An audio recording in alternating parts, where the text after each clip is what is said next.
What's happening, everybody? Welcome back to the True Gamer Podcast, the podcast hosted by two gamers for you, the True Gamers. I'm one of your hosts, Eddie, along with my bro, the inverted gamer himself, Sheps. Bro, how you doing today? I'm doing good. Randomly, where does Bro with the Most Below go? That's Conbrosations podcast, isn't it? Yeah. Cool. I'm good. How are you? We did last week, which totally aired and everything like that. Yeah, everybody saw it. I mean, the $69 patrons saw it. Yeah, it was an exclusive. We treat them content. Obviously. Yeah, the worst. They get the worst crap. And right. They were the only ones that had to suffer through that. Exactly. Everybody else, you got to be okay. Pass. Yeah, that kind of messed up. Sorry about that. We're gonna try and sort that out on the next available opportunity. But you know how it is with our timing schedules. We're trying to cram every moment in for everything, so it's not easy. It's not easy. It's been rough. I'm going to jump into the first thing. Go ahead. Quick, how are you doing sort of thing. Catch me up with what you've been playing, because I've played nothing. You've played nothing? I have had no time. The last sort of 2 weeks, slammed, and Horizon. What's the Burning Shores? Burning Shores DLC. Haven't touched it. Jedi Survivor, haven't touched it. And I'm hearing, good things and bad things about both. Well, only actually good things about Horizon.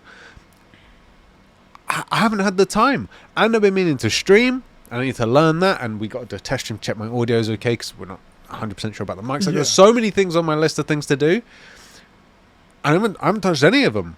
So please tell me you've had some gaming. You've got you can tell me about games at the minute, because I need to game vicariously through you. I have, at least you get to do that, right? I have at least done some gaming, right? I've been playing predominantly Jedi Survivor.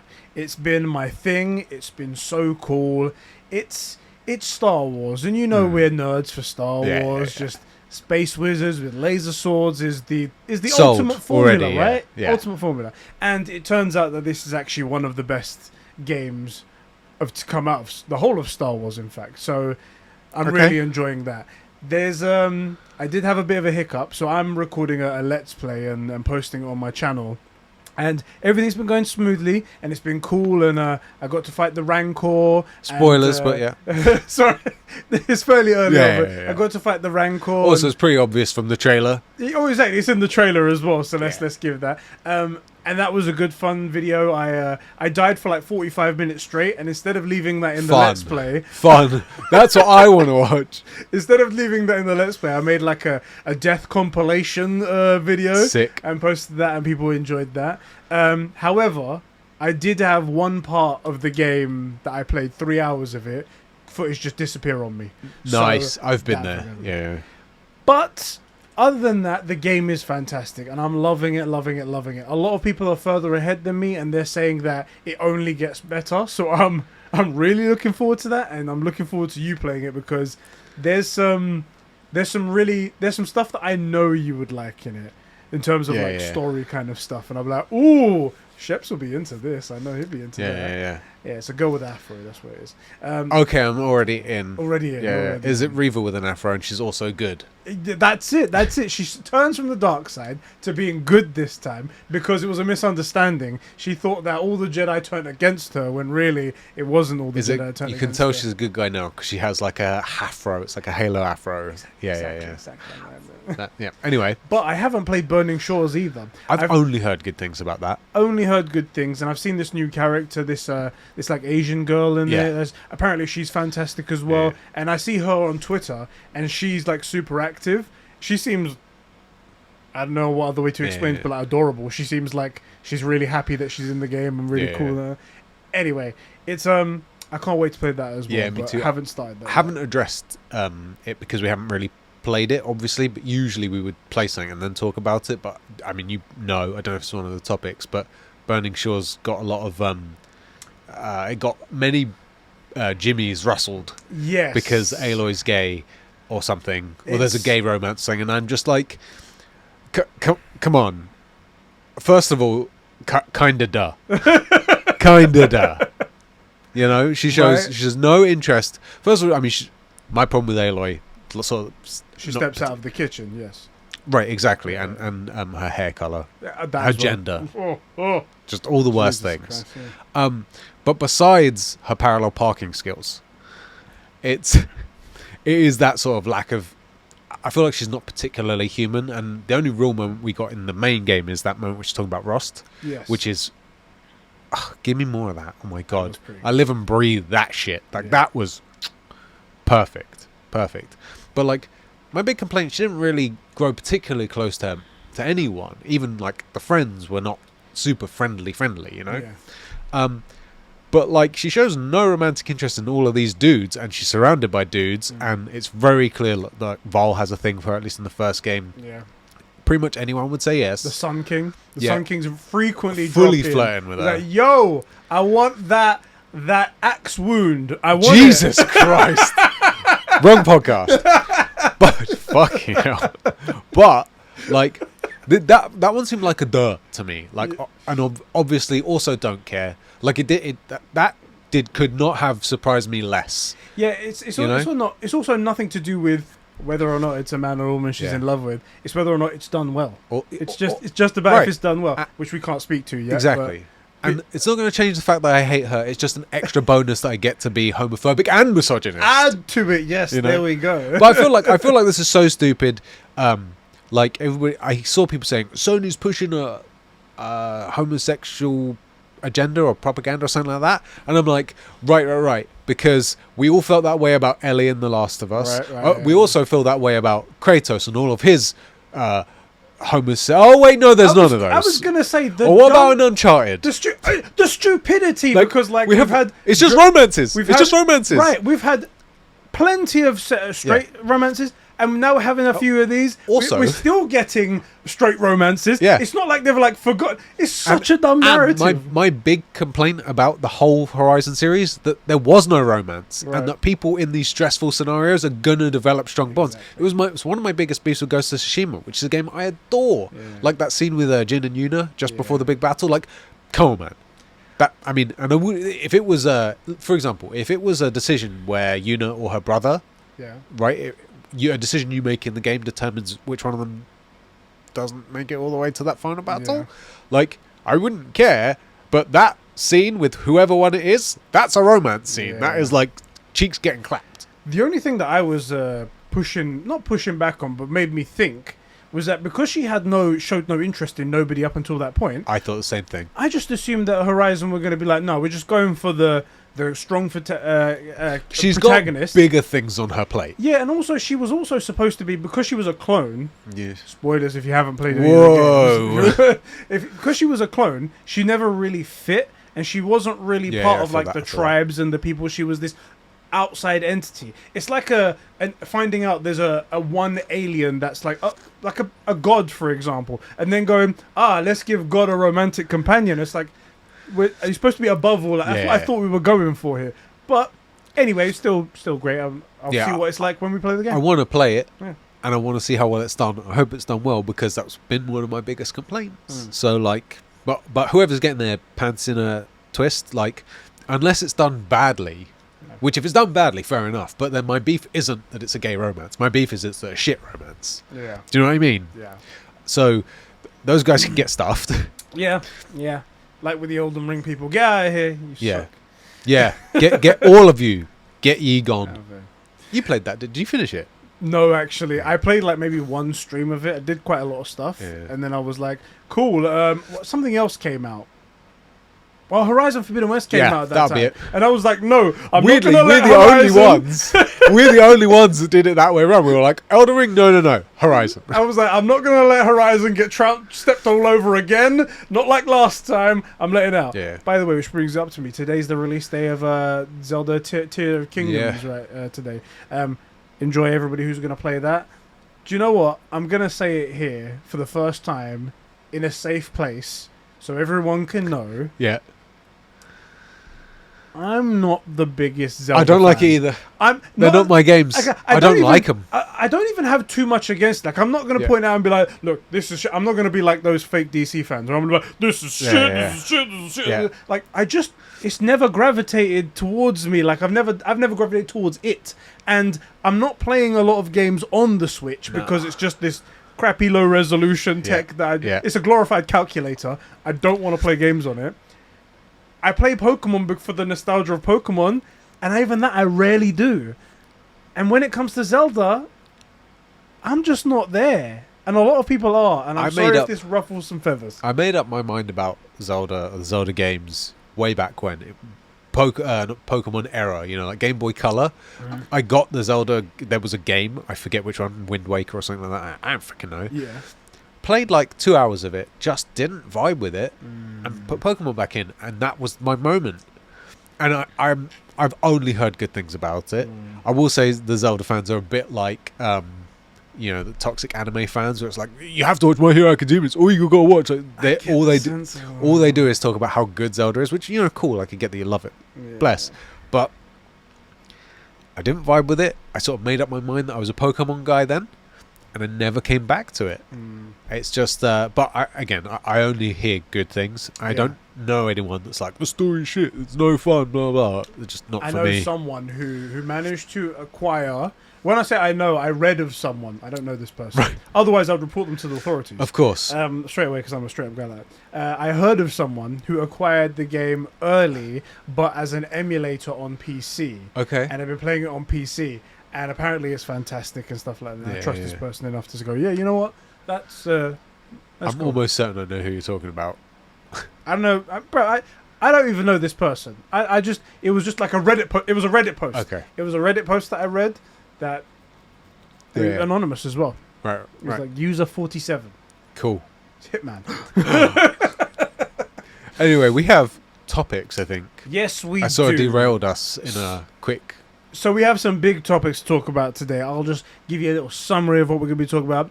The first thing we're going to be speaking about is, of course, Redfall's tragic release and how badly that went for Xbox. Yeah.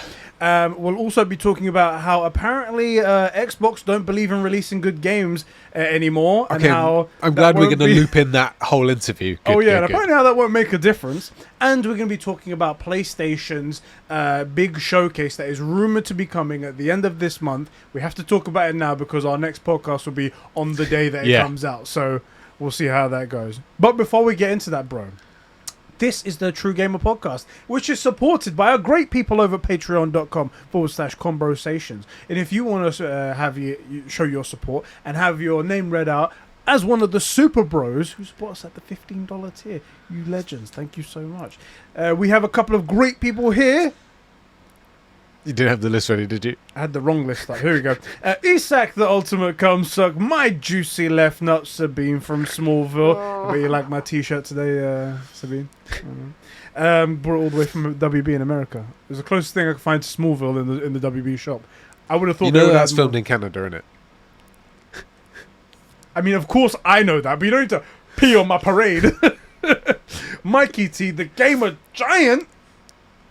Jim Heim, and Gamsmaster, the leader of the Empire, the fearless one, the great Lord Vader himself, step cousin. Who isn't really that important, but he likes to be at the parties and the events and pretend. I mean, he gets invited. Yeah. It's one of those like, we really should invite him, but hopefully he won't come. Sort of invites, One of those situations. In fact, they say we'll invite the Hendersons, and then they go along and they're like, oh wait, if we say that, then he has to come. But we can't not say it. Or like they send out invites, everybody gets a +1 except him, and they're like, if he doesn't have a +1, maybe he'll get bored and won't come. Exactly, maybe. Anyway, thank you very much for your support. We appreciate it so much. And we are just talking as normally, as we normally did. What cut? What are you talking about? What cut? What? That's strange. Weird. I didn't mention. Did you mention? I definitely didn't mention it. There was no. I don't know why we even said odd. cut. What? That's odd. That's so strange. I don't know why you heard cut. I don't think anyone said that. Yeah, we didn't say it. Did you say it?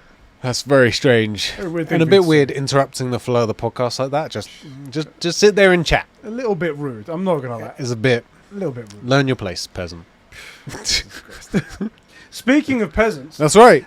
We are going to be going to MCM Comic Con. Yes, we are at the end of this month, and we want to meet you, peasants. No, for real though, we're going to be going to MCM Comic Con, which is happening from the 26th to the 28th of May. Yeah.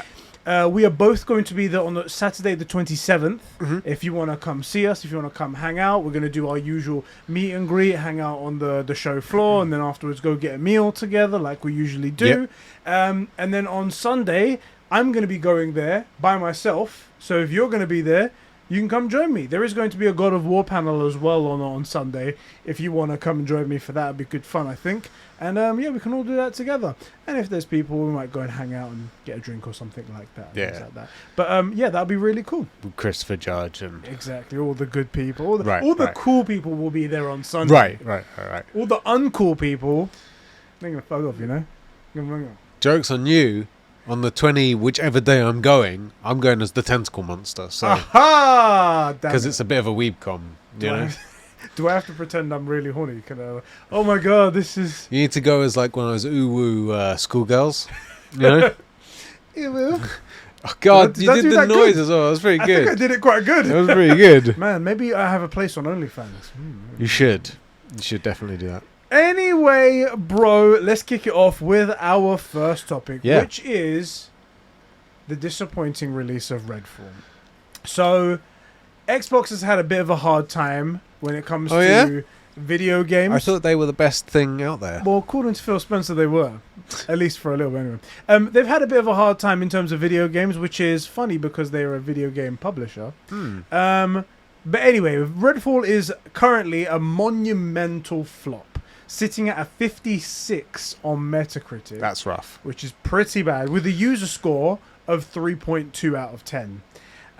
With people citing technical problems, overall bad AI, with enemies not responding even if you're right in front of them. Have you seen the footage? Well, I've seen some really bad footage. You know, input lag issues in terms of controllers and stuff like that. No 60 FPS performance mode as of yet, and frame rate drops even in the fidelity mode, which is the only mode, so not fidelity, just the mode. In the game. Exactly, as of yet. And a lot of people saying that the game is just straight up not enjoyable. They're saying that there's just, like, it's very lackluster, it's very bland, there's not really much fun to be had in it. I've heard story complaints as well, and it's like, I can't understand the game not working, but I get it if the game doesn't work. Like, bugs are a thing we understand. So we've always said, like, Call of Duty, you give it a week for the servers to settle and things like that. Yeah. And that is kind of true for games, especially with this new generation where they don't ship working. It's all sort of, we'll like, get it out and patch it later, right? Like Jedi Survivor, right? Yes. After the first week, it's fine, or will be fine. Okay, we'll deal with it, you know? Yeah. But there's no reason that the story shouldn't work, or like the game itself, you know, what you should be able to play should be fun. For example, Destiny. If Destiny had come out and been buggy, you would still know there was a great story in there. Yeah. You just weren't able to interact with it the way you were seamlessly supposed to. That does not seem to be the case with Redfall. Yes, and this whole bad release, is a bigger problem than I think a lot of people realize. At least the way I see it. You can tell me whether or not I'm seeing this right. So, like, Xbox releasing this game, knowing how bad it is, knowing that it had problems on the technical side, knowing that the game is meh at best, speaks volumes, because it means that They're just pushing stuff out. Xbox had an entire generation of inconsequential games. Yep. Like, no one could look to the Xbox One generation and go, that was a banger, that was a banger, that was a banger, that was a banger. Yeah. There's a bunch of games Other that you than made... Forza. I was going to say... Forza's fine, maybe sure. there's some games that you had fun in, but there's nothing that changed the conversation. There's no The Last of Us. There's no Horizons. There's no GTAs. There's no Red Dead Redemptions. There's no Tears of... Breath of the Wilds. Yeah. Nothing like that. There's nothing that defines the Xbox One. Yeah. It's just a system The that next came one. and went. Yeah, it's just the next one. After the launch of the new console, which, again, very little games. Last year they had no games that came out. Yeah. In the They went whole 700 calendar year. days without an Right? exclusive, yeah. After that, and we're like 3 years into the console launch now. Yeah. With the way they allowed... I'll even grant, because of COVID and all the supply chain issues, I'll grant that on paper we're 1 year in. Yeah, yeah. And I'll take this year's games from PlayStation and all of Xbox's last 3 years. Yeah. I'll give that to Xbox and say that evens the playing field. It still doesn't hold a candle. You're right. It still doesn't hold a candle.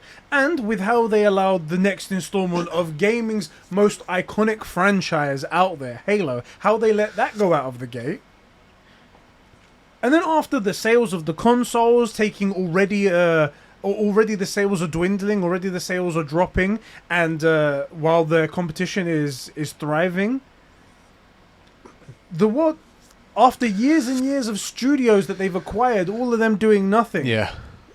When the world is looking to you to prove that their requested patience was like well earned and like deserved, you cannot release a 5.6 out of 10 game and expect people to just not call into question, you know. So what was this thing you was talking about when you said Xbox is all about great games and the best place to play? Because clearly you think these are good games. If you release these after making a statement like that, that means that you think these are good games, which then means that you don't know what good games are.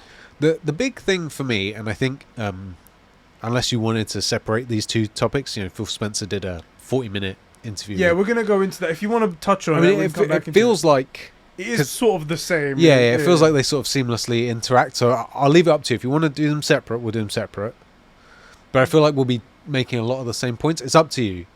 Do you want to make one point about Redfall at all, or anything like that, and then we go right into that? Yeah. So in that interview, Phil Spencer spoke about, and he was asked, and rightfully, and we'll talk about the interview itself, but it was okay, despite very obviously being a propaganda piece.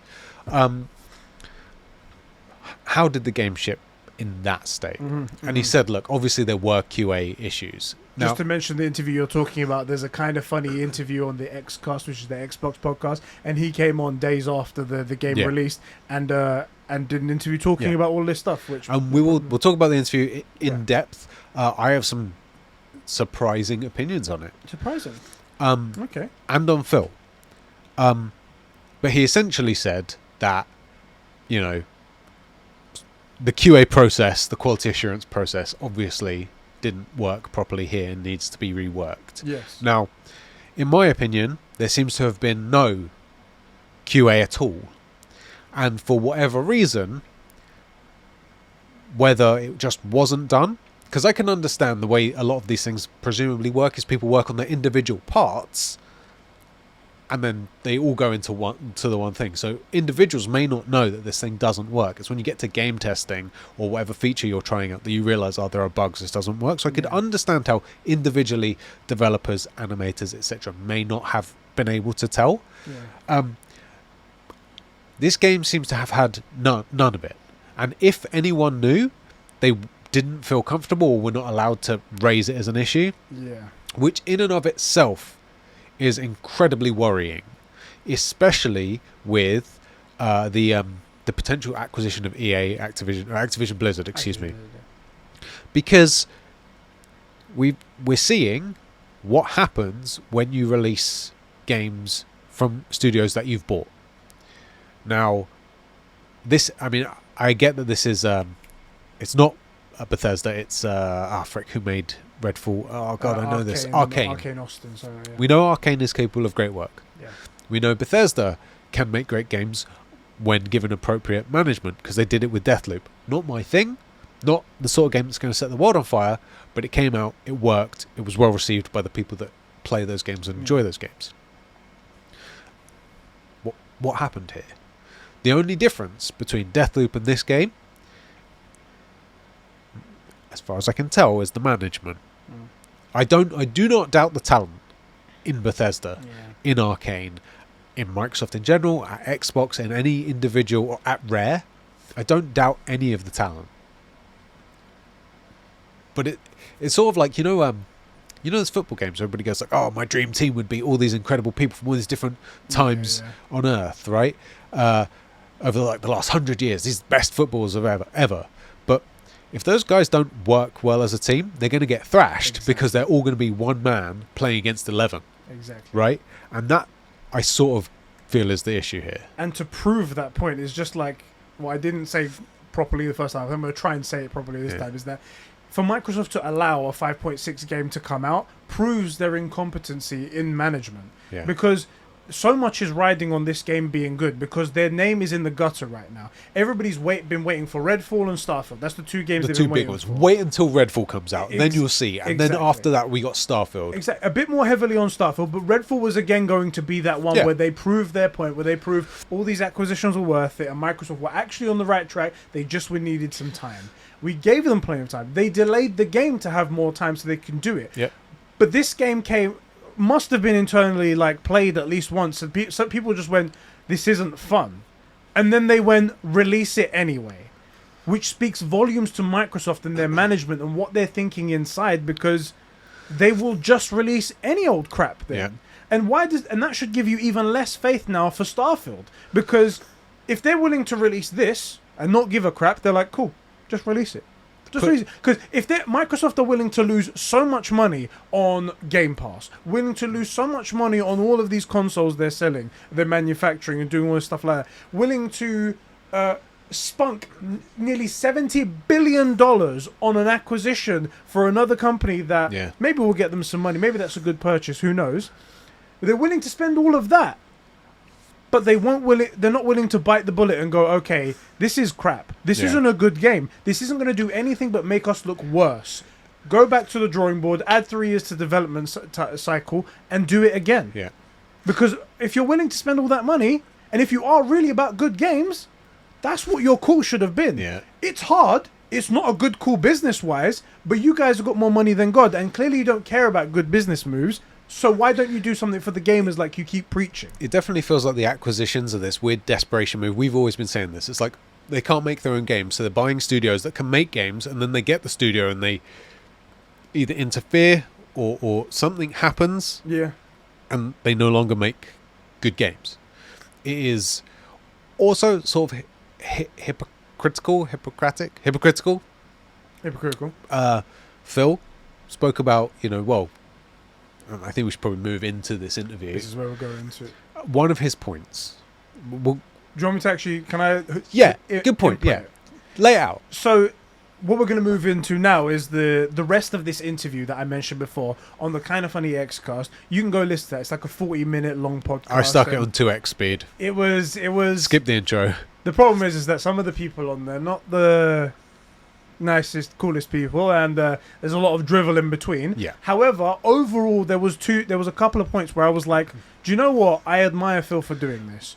That was my contentious point. There you go. Yeah. So there's two things that I wanted to bring up. Phil came onto this podcast days after Redfall's release. Takes balls. Takes balls. That's ballsy.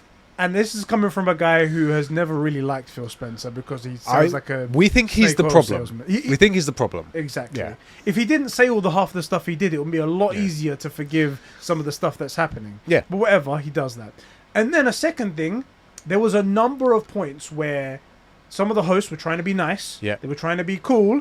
And they were saying things like, you guys have had a bit of a rocky launch, let's say. And he would come in to correct them. I think it was Paris said, some people might say you missed it. And he goes, no, let me stop you there. We missed it. There's no... That's on us. And at that moment, I was like, God damn, Phil. Okay, I'm going to listen to you now. Right. The whole way... it's about a little over halfway through. Up until that point, this guy's just spouting the same sort of propaganda. Then he said that, and I'm like, okay, you got my attention now. Then by the end of it, he went back to the same propaganda, and it was... And we'll talk. Someone actually wrote in about that as well, so we'll bring that up. But I feel like that was a sacrificial lamb. Yeah. Where it was a sort of, it's part of his media training. Admit faults where it doesn't really hurt you. Like it can't get worse for Redfall. So admit a fault there. And to be honest, while the core audience will see this. The Xbox podcast, won't care.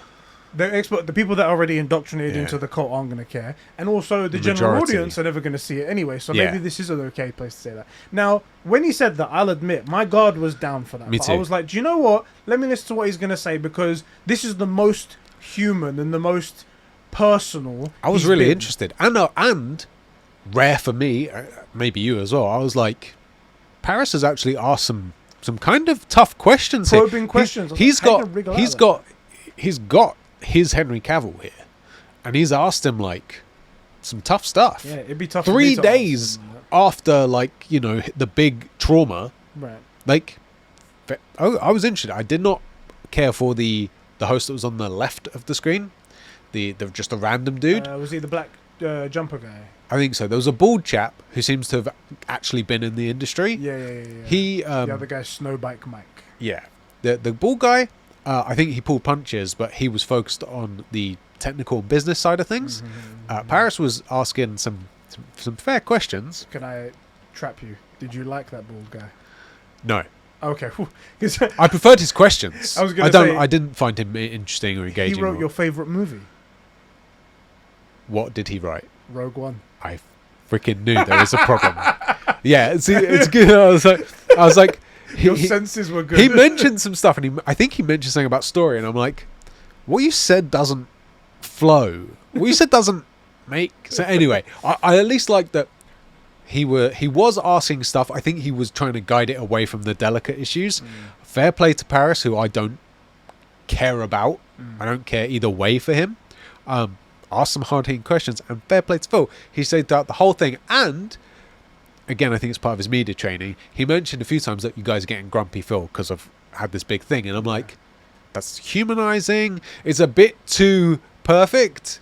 I was a little bit worried that he had human training, like training to be a human. He's an upgraded AI. That's what it is. Yeah. I will say, like those Xbox will do better in the future. Those human parts were much better than the usual media training crap that we hear before. So I at least applaud Phil for that, and I applaud him for coming on. Now, to get to the bit that he said that is really troubling if you're an Xbox fan, and actually kind of troubling for us as PlayStation fans, because which one? There's a couple. We've said that we do not want this to happen, but based on what he said, it seems like Xbox is dead. At least internally, at least in their own minds, it seems like they're dead. It's so hypocritical, because he made 2 points. One, they're appealing the CMA. I don't know where S came from. The CMA ruling, which is in the UK, which they basically said, look, you cannot acquire Activision Blizzard because it will do this thing. And weirdly, his argument was, their argument is that we'll own a section of gaming that doesn't exist yet. You've been saying you own cloud gaming for 10 years. Besides the point. So, one, they're appealing that. In the same breath, or slightly in the same interview, he then goes on to say, making games isn't what we need to focus on. No one's going to be interested in us making games. If we make games, people seem to... He goes, I've seen this online. Have you got the quote? I've got some quotes here. If you want me to Please read them. So he says 2 quotes that are very dangerous right here. He says, I've seen the commentary out there that if you just build great games, things will turn around. It's not true. If we start making great games, you aren't going to see the console share shift in some dramatic way. And then he comes... I couldn't disagree with that more. I could not disagree with that more. That is so wrong. The worst thing to say as a games publisher... Also, then why buy Activision Blizzard? Right. And then he goes on to say, is like, there isn't a world where we release Starfield and it's an 11 out of 10 and people sell their PS5s and buy an Xbox. There isn't. That shouldn't be the goal. First of all, no, that's not true. People could definitely do that. If you start producing better than the competition, people will do that. But if Starfield beat God of War, I'm buying an Xbox for it. That's the point. That's what should be the goal. It should be make great games so people will also buy an Xbox. Imagine a game comes out that's better than God of War and the price is like a few £100. I'd go buy it. If it's the best experience ever... Are you insane? I would say right now, God of War is my favorite experience ever. If you're saying it's better than that, I'll pay money for that. And the thing is, why wouldn't you? And I invest into your ecosystem. I'd buy an Xbox. I'd buy Game Pass. That should be the goal. He's acting like making good games. No, that's not a good thing. You don't want to do that. He set it up really well, though. He said, and in fairness, it's very strange because they're changing the tactic. And he also mentions that this is the first generation where, like, the previous generation came onto it and we lost that generation. Yeah. That's your move. You made that happen. Like, don't act like you're a victim of this change of circumstances. You made that happen because you couldn't compete. Yeah. And now you're complaining that the situation you made happen hurt you. Oh no, the consequences of my own actions. Yeah. But he also set it up where he's like, we lost the worst generation to lose, Yeah. which was the PS4, Xbox One generation, right? Yeah. And he basically says, there's all this library of games. Nintendo was doing it, which, we don't include Nintendo in it. It's a sort of different genre of gaming.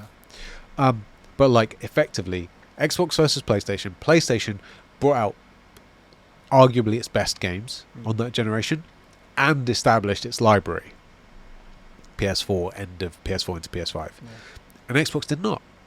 And so at this point, his argument is, we're so far behind that instead of finishing this race, we should enter a different event. Yes.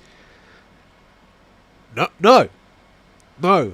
And by the way, what are everybody's favourite tropes? A comeback story. You could stop being cunty about it, stop throwing money around, publicly, throw money at your studios, and come from behind. Maybe not this generation, fair enough, but next generation, we could be buying Xboxes. If Phil was like, you two need to come on and fix this for us, you've been talking about it on your podcast, you two come in, you get the blank check, fix it. We could make it so that next generation, you have to at least buy both. Yeah. You have to at least buy. I mean, I'm killing Game Pass, but and people aren't going to like it, and I also appreciate that it's good for some people, but I'm getting rid of it or the way it is. People wouldn't like it, but we could make it so that if not this generation, next generation, you need both. You have to have both. I just don't understand. Imagine Unfortunately, it has to be liars. Unfortunately, what this comes down to is that either what we say is that Phil Spencer is a fucking moron. Either what we say is absolute. How can he possibly be in this position for this long? I don't believe it at all. But that's the only other explanation. Either he's a moron or he is lying straight to your face. Yeah. Because there's no way that a man of his stature, listen to him speak. He's not an idiot. Exactly. He's not an idiot. He articulates himself well. Perfectly. He clearly knows words. He knows numbers. He knows the business. The whole reason why you have the however many million consoles you have now is purely because of the promise of games that you would get this generation. Yeah. That's the only reason why people bought in at the beginning of this generation. If you had come out and you said, we don't care about you, like right now, we don't care about games, we're not going to make high quality games because it's not going to change anything, we're going to do something else. It'd be a drop in the ocean, what's the point?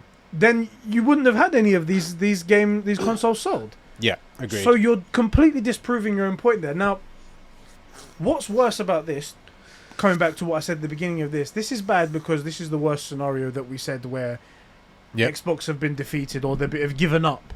They've given up out of this fight. Yeah. Which then maybe could make Sony like relax a little bit, and we don't want that either. No, absolutely not. So we're in that situation, but also we're in an even worse situation now because they haven't given up yet on the Activision Blizzard acquisition, and now what we're gonna have is a company that doesn't care about making 11 out of 10 games, the best games they could possibly make, right? Acquiring an entire publisher, a gigantic publisher. Well, there's your proof of lies, isn't it? If making games isn't your strategy, why are you buying Activision Blizzard? It doesn't, for an exorbitant sum. And even though later on we're going to talk about this in a second about this being essentially a plea to this CMA and whatnot, then that's what the CMA were talking about. You're going to grab this publisher and put it onto your service, and xCloud is part of that service. This cloud gaming is part of your service, and that's what they're worried about. That you're just going to steal it away and keep it for yourself. And that's essentially what you've admitted to doing. You're like, well, we're not going to actually make good games because we don't care about that anymore. We don't think that making good games is beneficial to us because it's not going to change anything. So we're just going to grab these people up. And that's sort of your proof that they're lying, because if that was the focus, if they were moving away from game development, they would not be buying developers. Right. It doesn't make sense. It doesn't work. No. One of these things, they can't both be true. It really was, like he says as well here, it's like we're not in the business of out-consoling Sony or Nintendo. But they used to be. They could have been. There isn't really a good solution or win for us, and talks about third place and how it's too hard to overtake the top two, which is just... Right, that's right, because BMW, Audi and Mercedes can't all live in the same world. And that's the thing, it's like, I get like, you see it just like binary type, even though it's not binary, like 1, 2, and 3. But if it's like say it's $1 billion industry, and there's number 1 at the top, and then number 2 is at like 998, and then number 3 is at 997. That's still tons of money you're making over there. You It's don't have plenty. to be down here at $1. You could be somewhere up here. You could be making lots of money along with the top dogs. You don't have to be in first or second place. Yeah. But instead, you're just saying that, well, there's no point in making a good game, really, because it's not really going to change anything. Yeah, So, and also, weirdly, because Game Pass to me, I've always argued, seems to be like a long-term play. But they won't do that for games. Look, so this especially because the core of Game Pass is games. This is like a console version of Cyberpunk. You fucked it up. I mean, you managed to trick people into believing it wasn't messed up. Yeah. So, okay, fine. Now you're admitting it's messed up. Here's the thing. If you just focus on it, there'll still be problems. Cyberpunk works now that, in my opinion, the main story is still kind of crap. Yeah. But there's some incredible bits in it. There are some incredible bits. Must-play bits, I would say. Why can't we do that? Yeah. Like, realistically, with Cyberpunk working the way it works now, and a reason to go back to it, so like Edge Runners, which you still watch, by the way, really good. First episode still haven't done that. I'd probably buy the next one. I think I probably would now. Enough time's gone past, the pain's gone away. I would still rinse CDPR, but I probably would buy the next one. Xbox needs to make some good games. And yes, some 11 out of 10s, and accept that, they're going to be a reverse Elden Ring where they're expected to bring out this thing and it's not going to do as well as it should versus, no one was expecting From to bring out the biggest game of the century. Right. I mean, the worst game of the century. That's right, because it's not God of War. Exactly. Bring out some 11s out of 10. And okay, you'll get third in a multi-billion-dollar industry. The only industry big as porn, and no one complains about being the third highest rated porn star. It's just so weird, right? Like, we made hundreds of millions of dollars, and the other guy made in profit, by the way, hundreds of $1 million plus $10 million. Oh no. So that's what I mean. It's just you can make tons of money as well. Right. And we're all here. The entire gaming audience is collectively begging you to make good games. Yeah. Your own fans begging more than us, and we're not even on your system. We're begging you for it. I hate you and your business practices, and I want you to do well. It's so bad. It's super frustrating. And then it gets extra worse, because after you calm down and after you digest everything terrible to go with that and the bad messaging that sends to all of the fans, I'm not surprised if a bunch of people sold all of their Xboxes and went, you know what, if that feels like philosophy, then I'm not even sticking around. Maybe I'll wait for Starfield. Maybe I'll wait for Starfield and see what that's all about. But to be honest, I can play it on a PC. I can go somewhere else. I bet there are a lot of people that don't have a PC that you'd want to play something like Starfield. Let's assume Starfield is that 11 out of 10. They don't have a PC that they want to play that on and ruin the experience. Yeah. But I do think you're right that a lot of people that are reasonable and happen to be on Xbox watch that and when if Starfield doesn't become the number one porn star, if it doesn't fuck that hard, I'm out. I'm done. Maybe not sell my Xbox, but I'm not continuing Game Pass. If I see a PS5, I'm going to get it and I'll sell my Xbox. This is my moment, because imagine Shuhei Yoshida comes out and he's like, we don't like games on PlayStation anymore. We're focusing on I don't forget all the indies. Forget all the indies. Mobile. Actually, we're just not doing gaming. We're going to focus back on the electronic side of things. What? How does that make sense? So after all of those people collectively cry about all of that, which is rightfully so, you start to dig a little bit deeper and you start to think that maybe that there was an ulterior motive to some of the stuff that Phil was saying. Yeah.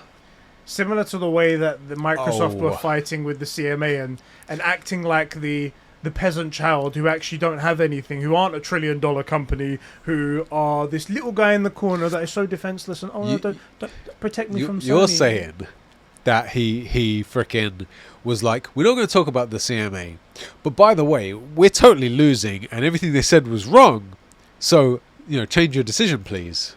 Alan Wake BS Bro 1 writes in. Okay. While it seems like Phil Spencer is being candid and trying to earn the trust of the people, upon closer inspection, it becomes clear that he's trying to appeal to the CMA and the authorities. But I won't be... you know what I'm saying? I think he's got a point there. This is the thing. This is what I said, right? Phil Spencer got my guard down for that one bit where he was like, no, we missed that. And again, sacrificial lamb, right? But by the end of it, I'm like, you're back to this propaganda, and I can tell, I can feel it. And I do totally agree that it could have been we totally messed up with Redfall. Let's own it. We've got to be honest. It could have been. It could have honestly been. I don't know. This might be getting too tinfoil hatty, right? Because Let me hear it. I can't comprehend in my head. I cannot comprende in my head how they allowed this game to come out, because it was so after so many disappointments after disappointment. This is tinfoil. Okay, Is there such a world that they released this to show that how bad they are, to show that they have no market power, and then like do this interview which is perfect to be like, look, we're nothing CMA. Look, we're nothing. FTC, you're suggesting European you're Commission. suggesting that sort of weeks after the CMA saying you're too powerful, that they basically went to Arcane and they were like, it's too much. You're the sacrificial lamb. Turn it off. Go back to like the 3-month build. It's an old build, guys. Go back to that and release it. Yeah, definitely. And not. we'll take the heat. Definitely not, right? Definitely maybe. Do you know what? Look, I don't think so, but definitely maybe. Even I'm like, I don't think so. But it's definitely so strange maybe. how it fits, right? Definitely maybe. And it's not like Arcane are noobs. It's not like they just came on the scene yesterday. I will say as well, you mentioned about like worrying about Starfield. Yeah. We caught a lot of flack for saying, look at Starfield. Look, when they released that like trailer with gameplay and stuff in it. Yeah. And people say, oh, blah, blah, it's an old build sort of thing. And I was like, but they're releasing it. That's what they're showing to us. Yeah. That's what they're giving us as a demo. What makes you feel like it's going to be any better? And Vindicated. Look what they'll put out for whatever reason. Honestly, unfortunately, it's unavoidable to see the console wars on Twitter and stuff like that. I cannot ever accept any argument that there's any faith that Starfield will be any good. I know that everyone's I'd love like, to be wrong. Everyone's like, oh, it's Bethesda Game Studios. Yeah, good. Just no, bro. Yeah, because Bethesda's never dropped a turd. They're being managed now by Xbox, and Xbox arrived in the process of Starfield early enough that they could have influence over it. Yeah. They're completely willing to release a game that is broken, doesn't work in many departments, unfun, just straight up not fun. Yeah. Completely willing to do that, and then just say, "Oh, we're very sorry about it afterwards." So you somehow it slipped through the cracks. You This should have zero faith. Zero faith. What's the sort of average for a AAA style game is like $80-90 million to make it. Getting more expensive now. Yeah. I mean that's from like 5-10 years ago. Yeah. 5 years ago. So realistically, about that.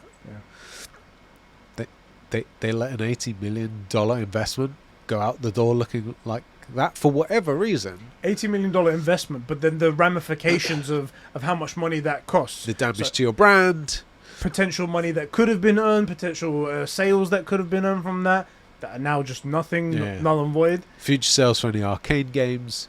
Reflection on Bethesda, who are the publisher, not the developer, but, Share prices, who knows what's going to happen to that. Of course, it's Microsoft versus Xbox, so there's a lot. It doesn't carry that much weight over the big company, but this is all negative effects, and they were just willing to all accept that.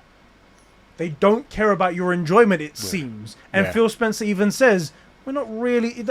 There's no scenario where we win. What are you... What is your purpose then? And that's the thing, like, even if, let's just say, for the sake of his stupid argument, that releasing a good game won't change the console shift. People won't buy Xboxes.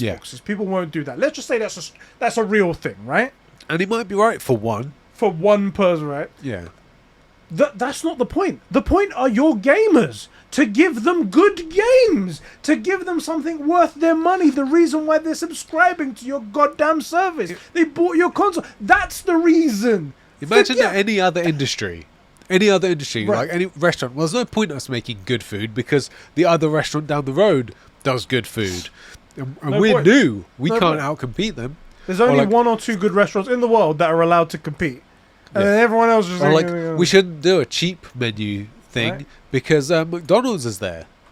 No one would want to eat anything other than McDonald's. So Mate. what's the point? Burger King make burgers. There's no point in competing. Yeah, so take burgers off the menu. Burgers can no longer be they made. do that. Yeah, The dumbest shit it ever. doesn't make any sense.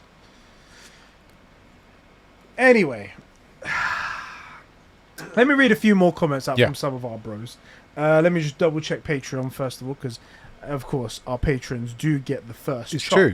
at our comments over here. Mikey T writes in and he goes, "Lads, how are ye?" Is he Irish? I don't know. Are ye What Irish? was that? That's pirate now. Arr, ye. Wait, they say ye as well, don't they? There you go. Do they? It works I don't know, perfectly. man. Mad couple of weeks in the old gaming landscape, he says. Yeah. The utter state of Redfall sure was something. I didn't think it was going to release to critical acclaim. The pre-release promo stuff we saw didn't look great, but my god, what the hell are they thinking releasing it in that state? You have to feel sorry for people who only have an Xbox and are waiting for some decent AAA experiences. Yeah. And this is what they get after the whole wait for next year. Yeah, just wait. Which is a good point actually, because I wrote down somewhere here. Oh yeah, so Arcade, they released in literally 1 year ago in 2022. They delayed the game to 2023 to quote ensure they receive the best and most polished version, and that Arcane are incredibly ambitious for this game, yeah. and then that's what we got. Well, that So aged that's like why- milk, didn't it? Exactly. And look, here's the thing. It looked to me like a Left 4 Dead type game. Yeah. And in fairness, the guys that made Left 4 Dead couldn't make the next one pop. Yeah. Like it's a tough field, it's a tough crew that those guys are. It's like Destiny. seemed like People it that was- play Destiny only want to play Destiny. They don't want to play. It seemed like it was You a know. style that was for that time Yeah. and didn't really. So Feel anything else. again, agree. Didn't expect they would come up to critical acclaim. Tough genre of games to be going into. All of that stuff. But at least I was kind of expecting it to work. Yeah. You know. He continues to say, and this is what they get after the whole wait for next year for the past 10 years. It does make you wonder what the hell happened behind the scenes for it to release in this state. Yeah. Then he goes on to say, the Phil interview was really interesting. He have to give him props for going on it after a bad week for Microsoft and Xbox, but he wasn't really pushed too much with overly tough questions. Agreed. He prodded a bit, but not too much. You're right. I agree. It's fascinating how the narrative changed from we want to be number one in consoles to now With a little guy, stop Yeah. bullying us. to it now being we can't out console Nintendo or Sony. He's very much a politician and loves a bit of spin. I'm glad we're not the only ones Yeah. that see this now. Anyway, he goes on. He says, that said, I don't think that he was wrong when he said that if Starfield was an 11 out of 10, people are going to start selling their PlayStations, but they've got to start pumping up those big games that are Game of the Year contenders. That will swing the needle. Start putting games out that sell consoles and Game Pass subscriptions. Their strategy is so reliant on Game Pass's success, but they have to get AAA stuff on it. All the indie stuff is great, and the back catalogue, but that won't sustain it forever. I think if Starfield isn't a huge success and a big critical success, it could be the end of Phil, and people are sick of it all, and they have every right to be. Enough is enough. So no pressure on Todd and the lads. Do you think if Starfield isn't a success, Phil will be out? And there will be a massive change up in the Xbox Game Studios? Or do you think there will be another Phil on a podcast doing his best "we're sorry" bit with empty promises? What do you think? I think it'll be good enough that he gets to avoid that, and just not good. It won't be critically good. It won't be bad. It won't be Redfall. It will come out working, and will be mid, most likely. And again, this is worst case scenario. But I think he avoids that. We're sorry. It's like, okay, it wasn't for everybody. He gets away from it, but it works. It's good enough. Keep talking for that. I'm gonna grab my drink over there. Cool. The other thing as well is that I get the. To be fair, this idea that he sort of put out there of there's no world in which it's an 11 out of 10 and that makes people buy an Xbox. Again, very politically worded. Sell their PlayStation. Sell their PlayStation and buy an Xbox. Definitely. But buy an Xbox? Maybe. The other thing, maybe one 11 out of 10, just best game ever made isn't enough to get people onto Xbox. How about a few consecutive ones? God forbid. God forbid. How about you bring out some games that are just phenomenal, just incredible? Then yeah, maybe they don't, quote, sell their PlayStation to buy an Xbox, but maybe they buy an Xbox or Game Pass. Again, I don't think Game Pass is the way. That's part of the problem, but besides the point. Let's pretend it isn't an issue. Maybe they get Game Pass and play on their PC. Maybe they buy an Xbox. Like, one incredible game, yeah, maybe he's right. It's not enough to get people onto the ecosystem. But a few, absolutely. I mean, if Starfield is everything they say it, if we believe the propaganda, and then they bring out like Fable as well, and it's as good as it should be, which now I'm really worried. Like, oh my god, am I worried? And let's say like Elder Scrolls, right?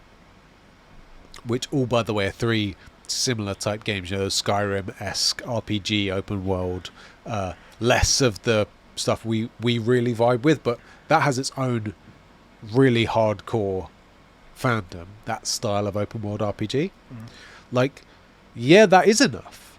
If the best place to play the Skyrims, the next generation of Skyrims, is Xbox, is enough.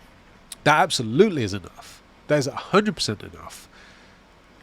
What are we smoking here, Phil? And do we have any left? Like, share. What the hell? What do you think about his point there? Like, if Starfield isn't a success, will Phil be out? And will there be a massive change up in Xbox Game Studios? Or do you think it will just be Phil on another podcast saying sorry? Again, I don't think it's going to be bad enough that they can drag him over the coals for it.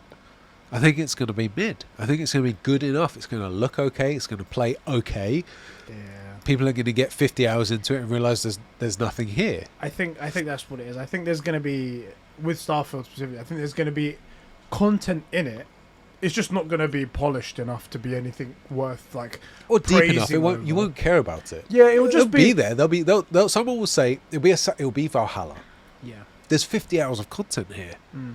There's tons of game, and look, it's good. There's a lot of things that if you word it right, it's a really good looking game on paper, right? Valhalla didn't kill Ubi, but it's not a good game. I think there'll be, like I said, it'll be like a mid story. It'd be told in the weirdest way possible. I'm not the guy that likes the first person. It's outdated.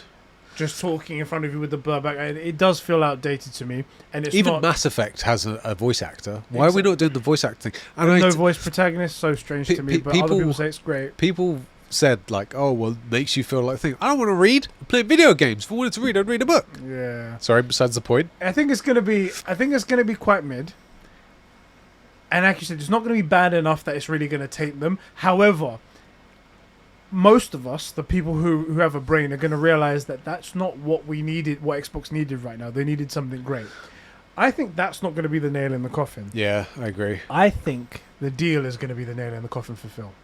I think the Activision Blizzard deal is going to be the final now. I think right now they're playing all like, no, we're going for this deal. We're absolutely going for it. We're going to appeal everything that comes up. We're totally going to do this. We're doing this for gamers. We're doing that. And then the second that it gets cut and it goes like, okay, this deal isn't going through. All right. Phil Spencer, you're out. We're going to find somewhere else. We're changing all our initiative and resetting everything. Maybe even, they just go to publishing. Even make some games. Maybe they just go to publishing games. Maybe they just go to this service. They continue Game Pass for as long as they can. And they just stop making consoles. Maybe that's what they do. That's when you see the big shake-up, I think, happen. If the deal doesn't go through. I don't agree. You don't think so? You think he still sticks around? I think you're underestimating Phil Spencer. I think Phil Spencer is way smarter than anyone's giving him credit for. And my proof of this is he managed to talk Microsoft into keeping Game Pass around this long. It's a and good is point. somehow still here. It's a good point. It's a good point. If he can Very survive good this point. long, I think he's able to maneuver himself so that he's not going away. It's my opinion. And again, like this isn't one where I care if I'm wrong. I just don't. I don't see. We're in what 5 years now to Game Pass, Yeah. and it has only made it. 5 years, I think. Yeah, 5 maybe 5, 6. 6 years, maybe. Yeah, I think it was 2017. It has only made a ridiculous loss. It is not growing anywhere near the size they need it to grow. If we use the original number from way back when, it's not even close to getting to a point where it's viable. And we're 6 years in, and it's losing from its height. And he's still there, and he's still making decisions. I think he's super slippery. I don't see him being outmaneuvered here, and I don't see him being outmaneuvered by this deal. Let's say it doesn't go through. I think he's already working and laying the groundwork for what to do if that doesn't happen for his job, not for Xbox, not for the ecosystem, not for gaming, but for Phil Spencer's job. He's laid the groundwork for setting expectations for, well, of course that didn't work. It wasn't my fault. The CMA picked on us because he's already said they've cleared it in like 6 or 7 out of the 15 territories. Yeah, the ones that don't mean anything, but yeah, he's Yeah, I mean they're literally meaningless. Yeah. But like, oh well, we cleared it in like Nicaragua and stuff. But I mean, just the UK and Europe, they've got some problems. Like, only the single largest trading body in the world. UK, Europe, and America. Those guys are the ones that are holding us up, really. Right. But Yeah. Ukraine, Right. the ones that don't really care about gaming right now, Yeah. they're currently in a war. Those guys. We got you. We got you guys. Now, let me kick it over to Gamsmaster. Yeah. Our bro. He says, "G'day, bros. Good day. Hope you're all doing good." I'm not gonna be able to No, keep this that's definitely not it. up. No, hope you're all doing good and your family are recovering well. I think he's talking to me specifically. Oh yeah, After the accident. the crash. Did I mention that? Yeah. I had a car crash. No, I didn't mention it. I had a car crash. My car's completely written off. Me, Adriana, and Isla were coming back from shopping. All the airbags went off. It was pretty bad. I got burnt on my arm. My legs fucked up. Stuff like that. It was a quite bad one. But, Yeah, people we're don't all realize. alive, so Yeah, it's everybody's okay. still alive. People don't realize, like, airbags, kind of dangerous in their own right, because to get out that fast, literally explosions. Explosions. Actual rocket technology, Yeah. effectively, to It's get essentially the bag like- out. Essentially like a claymore, but without the shrapnel and like a balloon at the front of it. It's like, No, essentially, I'd pretty much say literally. Yeah. Yeah. anyway, burnt my arm up and it was pretty bad. But everything's And all your good. knees damaged. Exactly. Yeah. Insurance is all taken care of that. But we did survive. It's all good. Thank you very much for the concern. Yeah. Glad you guys are mostly okay, Sheps. I hope you managed to get a solid 3 to 4 hours of sleep last night. That's ambitious. I mean, set that bar real high, why don't you? Redfall's complete state of ruin has been nothing. My God, that's pretty. I mean, you're right, but that's rough. easy, man. I mean, you're not wrong, but yeah. Stop it! He's already dead. Redfall's complete state of ruin has been nothing but funny to me, with Phil Spencer admitting that even if Starfield was an 11 out of 10 game, no one would be selling their PlayStations for an Xbox was the cherry on top for me. The last thing I want to say is Xbox packing it in and only among the streaming app everywhere you go, but damn, it's funny. The last thing he wants is Xbox packing it in, like we've said many times, and it wouldn't be good. It wouldn't be good. However, I really don't see what else is left for them after they say what they said. What? They literally put it out there saying like making good games isn't a priority for us. He literally said we've moved on to other things. It's like What else is there? You have making consoles, making games for those consoles, and what else? it was a question actually. He was asking about console players. It was like because obviously the Xcast people, they're probably big console players. Yeah. On there. And he's like, what's the focus like in terms of like consoles? Is that still a primary focus? And he's like, yeah, it's still a primary focus, except like we've moved on. Like we've made it clear, right? We've moved on to other things. And It was then like, he said, we also remain committed to, ensuring that anybody who wants to play on Game Pass, whatever they play it on, whether it's on PC or whatever, that they get as good an experience as on Xbox. So basically, it's like, You did everything but say you're just not going to do it anymore. Yeah. While at the same time pursuing a $70 billion deal for something that would only make sense if you're Into games. It's not like... This isn't like some incredible business move where like they're throwing us off the scent. This just doesn't make sense. Yeah. It doesn't work, and it's worrying. It's worrying. Imagine they actually do get Activision Blizzard. Then what are you going to do? This is the thing. All the people out there who were like pro this deal, even though there was multiple things to say this was a bad idea, Tons. this should be. If you don't think that this is a bad idea now, that a company who has such little regard for making high quality games, the big like great games, And would let that ship. then you right now this should be the nail in the coffin. You should be like, okay, maybe this is a bad idea. Yeah. Maybe we should walk this back. Unfortunately, though, the regulatory bodies probably don't care about that part per se. So this may be too far gone. Maybe this deal does go through, and then we're stuck in this shit now. So who knows? Yeah, it's not ideal. Tailgate writes in, and he says, Redfall may be another L for Xbox's PR, but here are my thoughts on the game regardless. Oh, here we go. Might get a positive thought. Yeah, Here we go. this is interesting. Yeah. I think it's fine, and I'm having fun with it mostly because I'm a sucker for looter shooters, kind of like the Far Cry games. Okay, so you've got a pretty low bar for game quality anyway. Of course, yeah. We get it. I'm messing with you. And I'm in the opinion that the story's decent. Interesting. Similar to our feel for Cyberpunk. When it came out, we were on PS5 or PC. We had both options, or you had both options. I had the PS5. It worked okay for us. Yeah, it had stability issues and all that stuff, but overall, it was okay. Nowhere near the worst case scenario, even for me. Nowhere near the worst case scenario. And most of the bugs were funny, other than the just shutting down all the time. Yeah. But other than that, the bugs were mostly funny. Yeah. And we had an okay time on it. But the problem is the game was supposed to be this even bigger and better than The Witcher, and an okay time is not going to come anywhere close to that. Yeah. So it sounds like a similar experience. You've had an okay time. And I'm glad to hear that. By the way, I'm really disappointed that Redfall was this bad. I was really hoping that their propaganda would be mostly true, and we would start seeing a good new cohort of games coming out where you're like, man, there is some good stuff on Xbox. For me, stuff I'm not really interested in. But Redfall looks good, and then ideally Starfield comes in. Like, man, Starfield looks amazing. For like a Mass Effect fan like me, like, you know, you're preaching to the choir here. Like, I want to play that. And then, well, you know, Fable's on the cards. Elder Scrolls 6 is probably going to be exclusive. We're not taking anything away from PlayStation. Yeah, it's probably going to be exclusive. Okay. Now I've got some reasons to maybe look at this. Anyway, sorry, besides the point. Let's get back to Tailgate. Little side note, by the way, the ESRB rating for Starfield came out, and apparently there's going to be 6 and jetpacks. So this could already Never be mind. an 11 Best out game of 10. ever made. Could already be 11 out of 10. Just saying. And Phil doesn't want to pursue this? Exactly.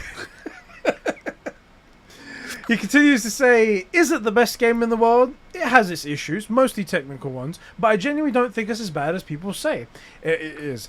If it gets the future patches and enough post-launch support, I can see it turning into a decent game. Well, bro, I hope they do put in some patches, and I hope the story is decent, like you say. However, the general consensus seems to be against you here. I'll say as well, on I that know what to note, say on that. as the guy that tends to run into all of the bugs, so like my perception of Fallen Order Yeah. is not as good as it would be for other people. Now I know it's a good game, but my experience of it wasn't very good. You saw all the bugs. You know, I had all my enemies were red the whole time. Couldn't see when they were attacking because they were constantly red or stuck in a T-pose and attacking me with all their things. You can't block something you don't know is coming. Fell through the world. Tons of graphics issues, all that stuff. But I enjoyed it and I knew it was a good game. But you would see all the hate comments if I had put it all out there as like, fuck Xbox, forget Respawn, blah, blah, blah. That's the stuff that rises to the top. It's the most engaging stuff. True. Yeah. So, of course, we will see the people that are having the worst time of it. So, like, the AI where it's just not even noticing you. Yeah. That's probably not most people's experience. Yeah. That's one person's experience, and that just never should happen. I can't think of a time I've never seen someone in like a God of War going, look at this, the boss doesn't, Thor hasn't even noticed I'm here. Probably has happened maybe once, but we haven't seen it or was talking about it. So I can appreciate that maybe overall the game is okay. Ish.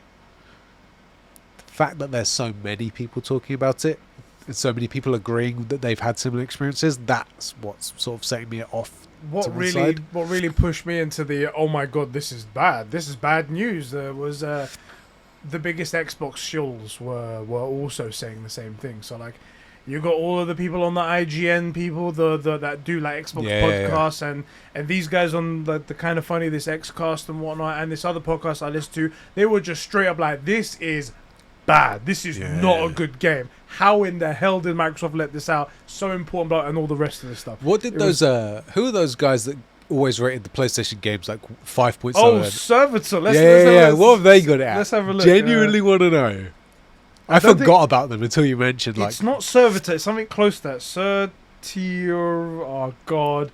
Oh, man. What game did they rate low for PlayStation? Shit, I don't remember. Was it Horizon, maybe? Oh, yeah. Let me go Horizon. I'll search from there. Horizon Forbidden West.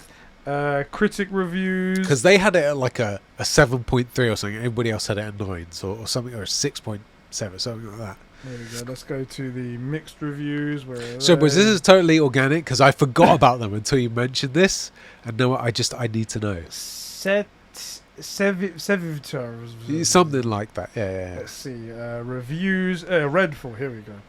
It's gonna be. I bet. It'll be low, but it won't be anywhere near as low as everyone else. And everybody has it at 5, so they'll be like, "It's a 7." So we go down to the bottom.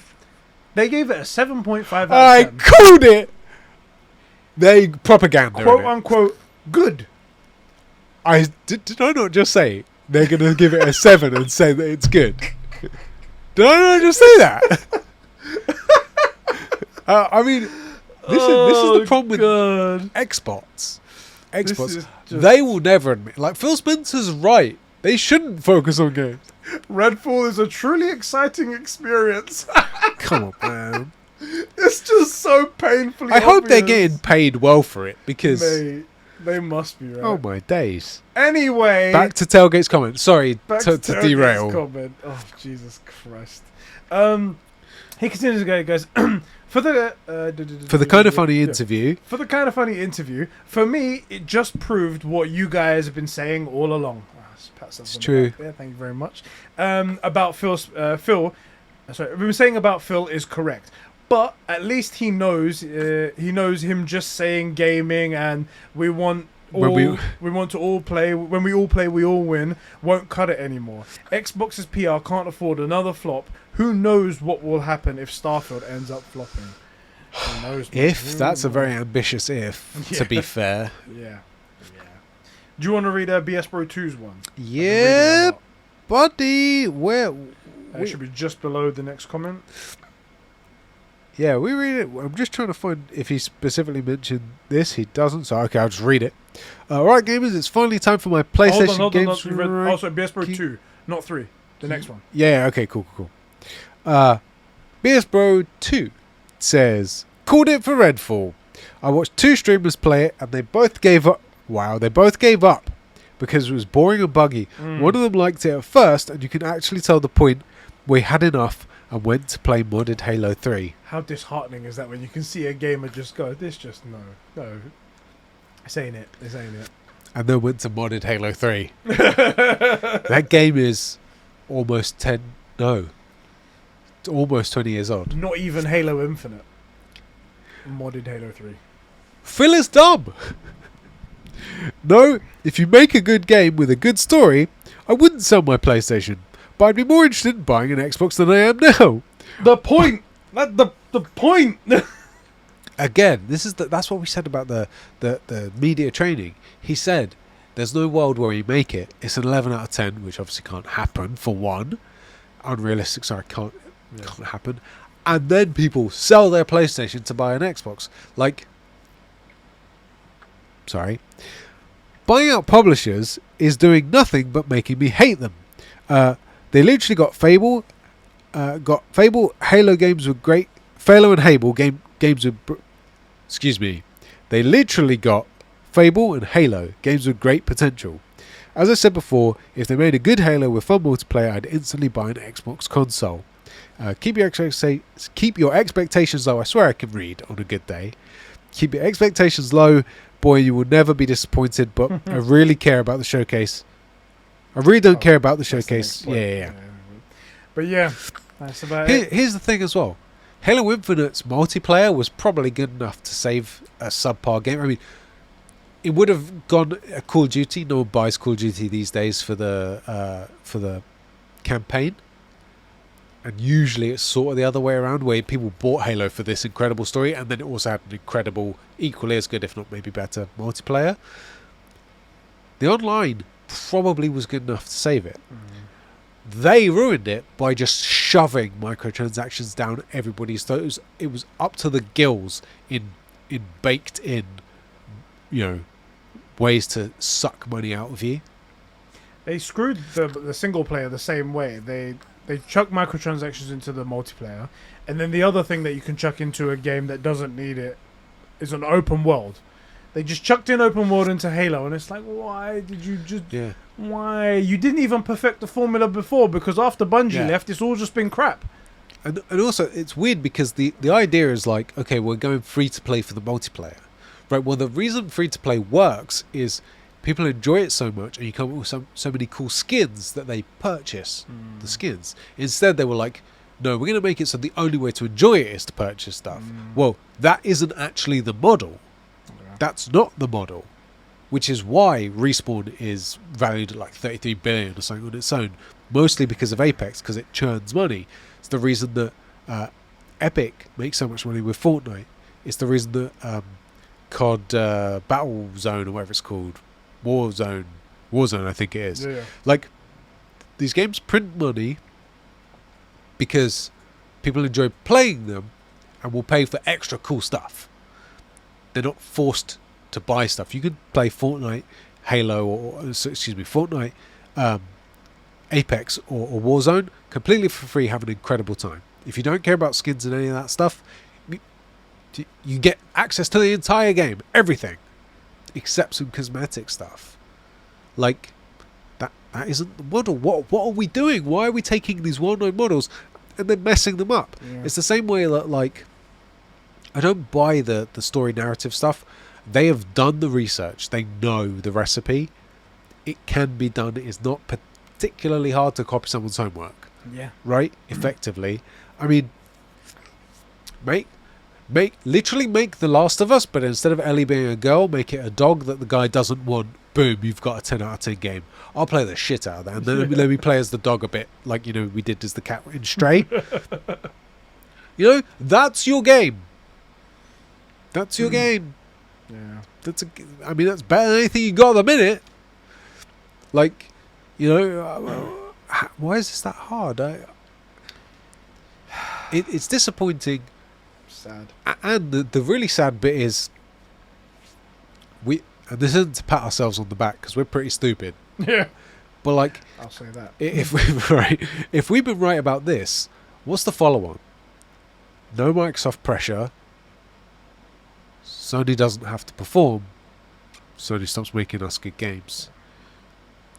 Like a Sony ponies, where the only thing they're doing right now is purchasing big publishers, which takes away opportunities from everybody, right? And funneling it into their own crap where they're not performing, and then we all lose. Like, I don't know. Yeah, it's just like they set up a printer to go straight into a shredder. Why are you doing this? You bought the printer to make whatever it prints. Exactly. Why are you shredding it? Why are you messing with that? Exactly. Anyway, we've had a good conversation there about that. I think that was pretty good. Did you read Alan Wake, BS Bro #1's thing? I think it was just a list of good games he was writing down there, so I didn't think it was relevant. He said, no, BS Bro 1 said, while it seems like Spencer is being candid and trying to earn the trust of the people. Did you read? I read that. Okay, that cool. was during the actual main conversation part. I'm stupid. Right. Agreed.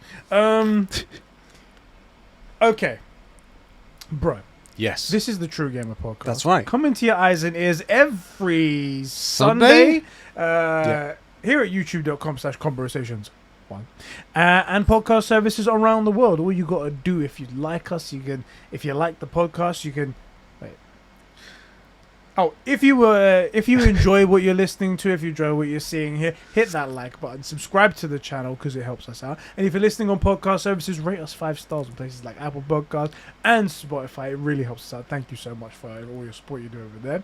However, if you guys do love what we do here and you want to take your support that extra step, that extra mile, you could head over to patreon.com/Conbrosations by clicking the link in the description and kick us a couple of bucks a month. It will help support the channel, keep the lights and mics on, and you get your name read out if you subscribe to the correct tier, if you subscribe to the True Gamer tier, which is the You're really $5 struggling one with there. this, aren't you? Yeah, you know what it is that because we've now switched to 2 weeks, it has messed up my flow a little bit. If we did this every week like we did back in the day, if we could do it every week. You get the practice in. Exactly. The and you could $5 be- tier are true gamers who we obviously like more than our super bros because they pay less. Exactly. That's the If way it you works. didn't know, this is a Findom service. Like that right there. These great people are So weird. Adam the High Quality Potato, Gams Master, Sheps' Crusty Right Nut, Isak Manny, Mikey T, Sab2557, Joe McCormack, Gerald Tucker, Fishy, Jim Heim. I'm doing it here as well. Adam Sunling, Max H, Alpha Aquila, and Cobra SS. Thank you guys so much for keeping the lights and mics on and the gaming going here at Conversations at the True Gamer Podcast right here. Okay. Yeah, so I don't know if you covered it because I'm also running on like a room temperature IQ at the minute. As little as $1 a month, you get the podcast early, so you don't have to listen to it like a pleb on Sunday. You get it. What day do they get it? They get it the day we record it, so today. Friday. They don't know what day it is. They get it today. So you get it early, which is great. And there's a bunch of cool stuff actually on the Patreon. Yeah. Yeah, there's a bunch of posts. Like behind the scenes clips sometimes or saying really dumb stuff. Yeah, sometimes that's right. We do post some BTS. So yeah, $1 a month, not too bad. Check it out. All right, our next topic. Jeff Grubb. Yeah, I'm already invested. Tweeted out a picture of a list essentially of upcoming gaming events during the summer months. Summer's coming up. If you don't know, if you're new to gaming, that's when all of the bigger events used to happen, like E3 and stuff like that. E3 have since pulled out, but a bunch of other companies are doing their own little mini shows to show off what they've got coming out in the next months to a year. He posted up a little picture. A bunch of things on here. Summer Games Fest, Xbox Bethesda Showcase, the Starfield Direct, all coming up in June, GDC Showcase, etc., stuff like that. There's a lot of events. Yeah. However, at the top of it, it said the week of May, the 25th of May, PlayStation Showcase. Yeah. Which resonated throughout the entire gaming scene, throughout the entirety of Twitter. Everyone's very excited to hear the words PlayStation Showcase because it's been over a year and a half now since we've had a PlayStation Showcase. We've had little directs, little state of plays, and they're all well and good. Yeah. But nothing of the caliber of a showcase like we did for God of War Ragnarok, like we did for Spider-Man 2, like all of that big stuff. And crucially, we have a bunch of games that we haven't heard anything from. A bunch of games that are apparently in development that we haven't seen. A bunch of studios working on a bunch of stuff that we don't know about. The only things we know about so far is the next Factions multiplayer game come from Naughty Dog. But they're still working on a single player of some sort, so we don't know what's going on there. We know of Spider-Man 2. And we know of Wolverine. That's it. Yeah, we know about them. So. And there's... Also, by the way, Spider-Man and Wolverine, same guys. Exactly. Same guys. So it's very strange. We're in a strange time right now. So we're expecting the next PlayStation Showcase to be a massive, massive hit. Yeah. Can I just go ahead? isn't it strange that Sony somehow manages to get all this attention without actually them being the ones that release the statement? Some guy releases a list and they are on it. Like, but crazy. I suspect that it might be because they're making like 10 out of 10 games and just focusing on delivering, just delivering good games. It's not important. I can understand where you would be wrong and thinking that. But it's a common misconception. Common misconception. Yeah. A video game company shouldn't make video games. Good Fair ones enough. at least. Anyway. I think you're right. They should probably just make 5 out of 10s. Just ship it. I'm very excited. I'm actually on the verge of exploding with excitement. I feel like this is going to be a huge event. I feel like it has to be because PlayStation haven't said anything in such a long time. Anytime they have spoken, it's always been about third-party relationships that they've had, like Final Fantasy 16, and that looks fantastic. But again, it's not PlayStation's own studio, and I feel like all these purchases that they've made and all these studios that are working on unannounced IPs, the fact that we haven't heard anything about them. This is the time where the pressure cooker's going to explode. It's going to go everywhere. And I think it's going to be all over my face. I can't wait for it. I can't wait to do a stream. I can't wait to watch it. What do you think they show? Here's the thing. I might be on the outside here, but the thing that I'm actually most looking forward to is actually that Last of Us factions thing. So what? That's the thing. So I don't think it's going to be factions. That's the thing. It's going to be a different thing, which we know it's going to be something different. It's not going to be like factions. Yeah. But I think there's such potential there, and I think they're taking. I'm shocked that you. I know, right? Because I would have. I mean, fucking Wolverine. You could have picked any of these other story games that are coming out. Ghost of Tsushima 2. All these other stuff I could have picked. But no, I'm focused on this. I feel like I'm getting the vibe that they have taken it super seriously, and they're like, look, we're Naughty Dog. We don't do half measures. Right. And I understand this is our first outing in terms of like a proper multiplayer game, but we're going to give it the fucking try. We're going to go for it. And just that energy that I'm getting from everything they've said so far, which is not a lot, I get the very little. I get the feeling that they're prepping us for something big. Like they're like, oh, you guys just wait. You guys just wait. Could be entirely wrong. This is PlayStation after all, and they're not really known for multiplayer, so it could blow up in their face. But I'm excited for that most of all. What are you most excited for? So, well, first of all, I thought you were going to say Wolverine because was the thing you were excited for, and not Spider-Man 2, because weirdly Spider-Man 2, we know what we're getting, right? Because we saw Spider-Man PS4. It's not too divorced from that. Not to downplay it, but it's gonna. We know exactly what we're getting. It's gonna be amazing. Yeah, they do good story. We suspect Venom, like. Not that I don't. It's not that I don't want to see it, but I already know it's going to be good, right?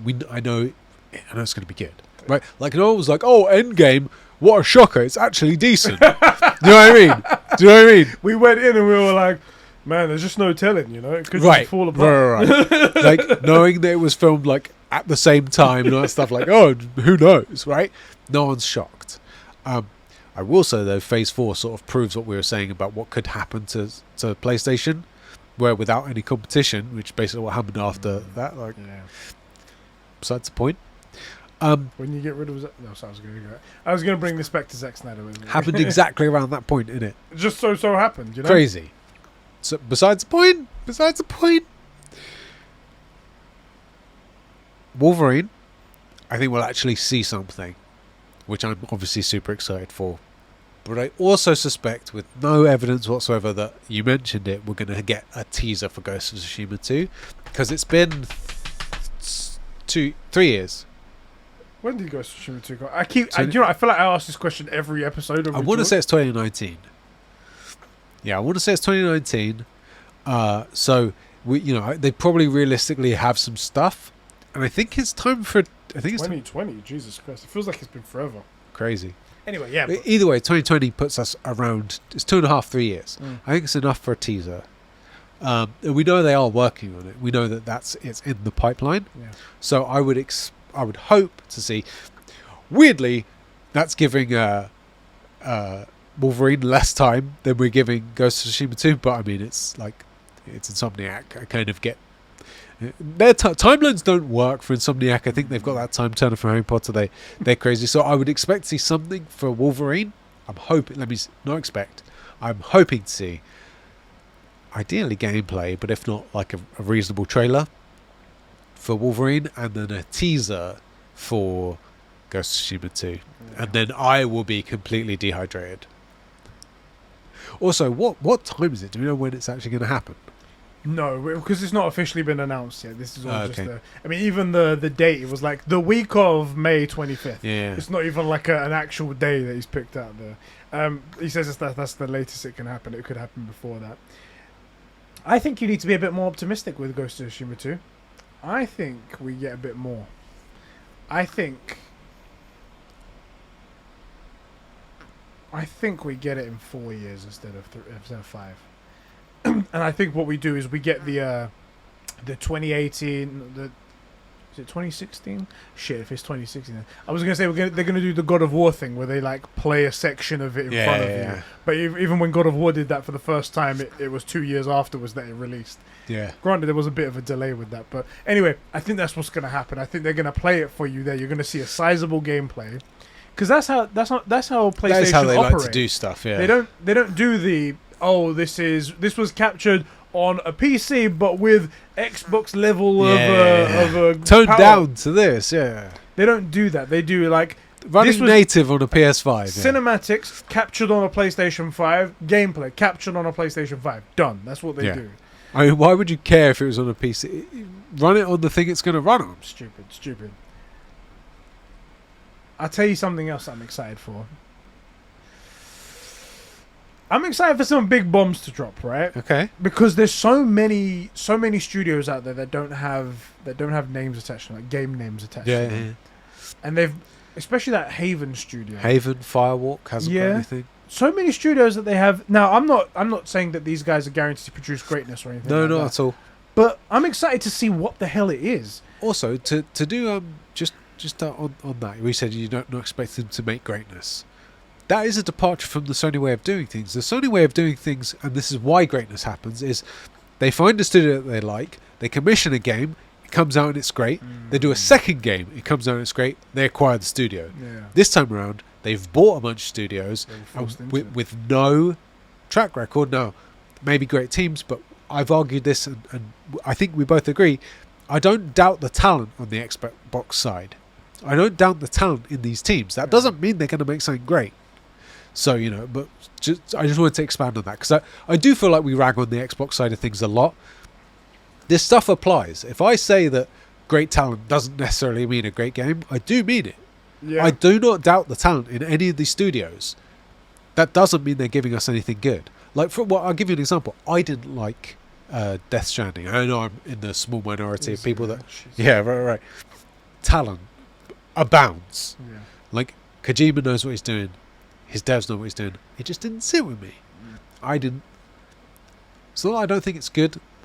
I really disliked it, let's say, right? But, like, it has all the talent. So, when we say things, like, we try to be consistent, is all I'm saying. I'm not just going to rag on the Xbox guys, There's a few studios here that really could drop the ball. And the reason... It exactly could lower the bar, the performance bar, the expectation bar in a bad way. Exactly, for the reason that you mentioned is the reason why I'm interested to see what the hell these guys come up with, because I don't believe for a second that PlayStation bought Haven Studios, a brand new studio made out of nowhere, simply based on Jade Raymond's name, because she's a producer. I mean, she's not a dev. She's not a story writer. Because they don't have good producers already. Yeah. Right? Like, it just boggles my mind, and I want to know what it is they saw in this concept, because it was only a concept at that point. Yeah. What they saw in this concept that made them go, that's a PlayStation game. Yeah. We need that on our server, on our platform. So I'm excited for that reason. It might be shit, but I need to see what it is, because it's a fascinating case study at the very least. Do you know what I think will be an even more interesting case study? Let's just pretend these games are shit and we don't really care. Yeah. I want to know how the Sony ponies deal with it. Oh, that'd be a good one, right? Right? Sorry, us. Sorry, how would we deal Oh, with sorry, yeah. How would we deal with it? Do we say, well, it's Sony, of course it's going to be good? Or do we say, well, they can't all be good? Or do we say, like I will be saying, that's not good enough? you've set a standard. You need to meet the minimum standard. This isn't good enough. There will inevitably be some people who, like, delusional and whatnot, who just accept it's like, oh, well, you know, not all of them Like, can be grey. If Haven bring out a game that could go head to head with Redfall, I'm gonna be angry. You know, like, I'm sorry, that's not enough. That's not good enough. Yeah. Like, and it will be sort of my worst case scenario, be the tolling of the bell, whatever, the end times where they're just letting the standards slip. You know, so fingers crossed. Bend Studios. Yeah. Sony Bend is a studio that's quite near and dear to my heart. I love them quite a lot, especially after like Days Gone. Who I know not everybody liked that. I liked it a lot. Yeah. But the way they've sort of been treated as well has kind of been like, I've been following them closely. I hope they get like a redemption. Yeah. And the fact they were given this new project and they've just been off doing their thing for God knows how long. And we now. don't know anything about it. Don't know anything about it. They released a new logo and people in the Bend community who like enjoyed them so much were like, magnifying glass, enhance. Yeah. Can't tell anything. It just looks like It's a logo. It looks like a logo, sir. It's a logo. Okay, all right. Well, stand down for now. Yeah, I'm really interested to see what they do. Again, Ben's an interesting study because we know they can do greatness. So we were worried. To set the stage, if you aren't familiar or you're somewhat new to the podcast, Sony Ben made Days Gone, which, by the way, different to Xbox, good game, just didn't do particularly well. Right? I don't think anyone could tell you it's a bad game. It was shafted by critics at the time. There was some. Do you trust critics? That's the thing. There was some writing that they didn't get on board with. Yeah. They were like, for example, now I can see someone say they don't like this thing, but it's not indicative of a bad game. One of the protagonists, the love interest of the main protagonist, Deacon, was like, just promise me while they were getting married, promise me you'll ride me as hard as you ride your motorbike.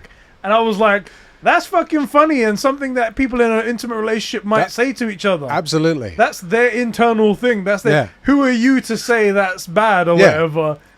That's fine. That's pretty funny. And these people are like, I'd find that endearing. This ain't good. This ain't good. Like, fuck you. Like, this is the thing. Not a bad game, just not particularly well received, right? Like, which doesn't make it a bad game, right?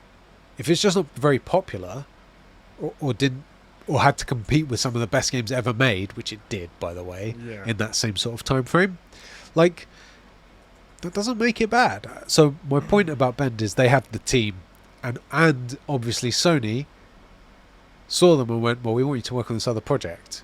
The one you had didn't pop like these other ones have. We want you to continue just on this other IP.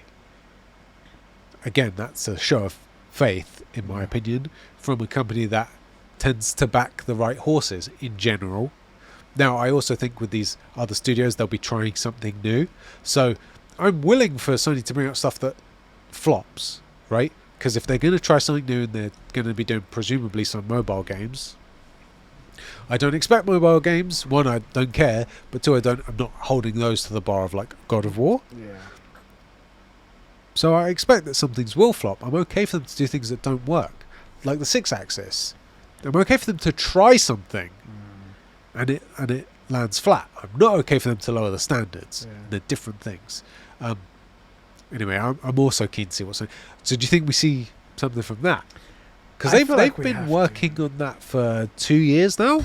It's been. It feels like it's been so fucking long. Like, I can't even know. I don't even know how we even search for that. Like when they agreed to do that. Because I remember them. We hearing about them changing projects around about the time that we heard from Jason Schreier about them getting dicked around during the process of remaking The Last of Us. They were put on that team and then they got pushed out. It was such a weird one. It was like, okay, Ben, you're not good enough to make video games, so you're going to remake this. And then they pitched Days Gone 2 and they got rejected, make them feel like shit. Right. And then they were given clearance for a brand new IP. And I was like, hold on a second. Right, this doesn't... Something doesn't weird. track. Yeah. You're giving them carte blanche to work on a brand new thing? Unproven, untested? So, June 2022, this article says, it's talking about Herman Holst, previously confirming that Ben was working on a new IP. And that article is from June, so a year ago, basically. So like it's been longer. Really does. And again, Ghost of It's Tsushima because we had the whole like, well, what are they going to work on now? And then they're doing the remake of this thing, and then they did they pitched the idea for Days Gone 2, and then were rejected. It's that that stretched the time between Days Gone and the new project. Perhaps. Anyway, probably with 1 year to work on something brand new, unrealistic. I don't think we even see a trailer. Probably. If it is 1 year, then yeah, maybe we don't see anything. Yeah. Yeah. If it's more, then I would hope to see more. But I'd expect to see a trailer 2 years in. yeah, That seems reasonable. I'm really looking forward to it. Whatever it is, whatever we see at this event, it'll be a fun time. If you do want to watch it with us, I think we could probably get our like dual stream get going by then. Probably we can watch it together, and you can join us. We can all have a good old time. Maybe make a drinking game out of it because you know we're young spry lads. And That's it. That's all we need. It's a hang. hangover. Exactly, the last 4 days. Christ. It'd be good fun. So if you want to join us, you can join us on Comic-Con Twitch. hungover from. Do you know what? I was because we're going to Comic-Con, I was like messaging all the people that we know, like Abby and Hattie and stuff that, seeing what they're doing, and maybe we can meet up with them and whatnot.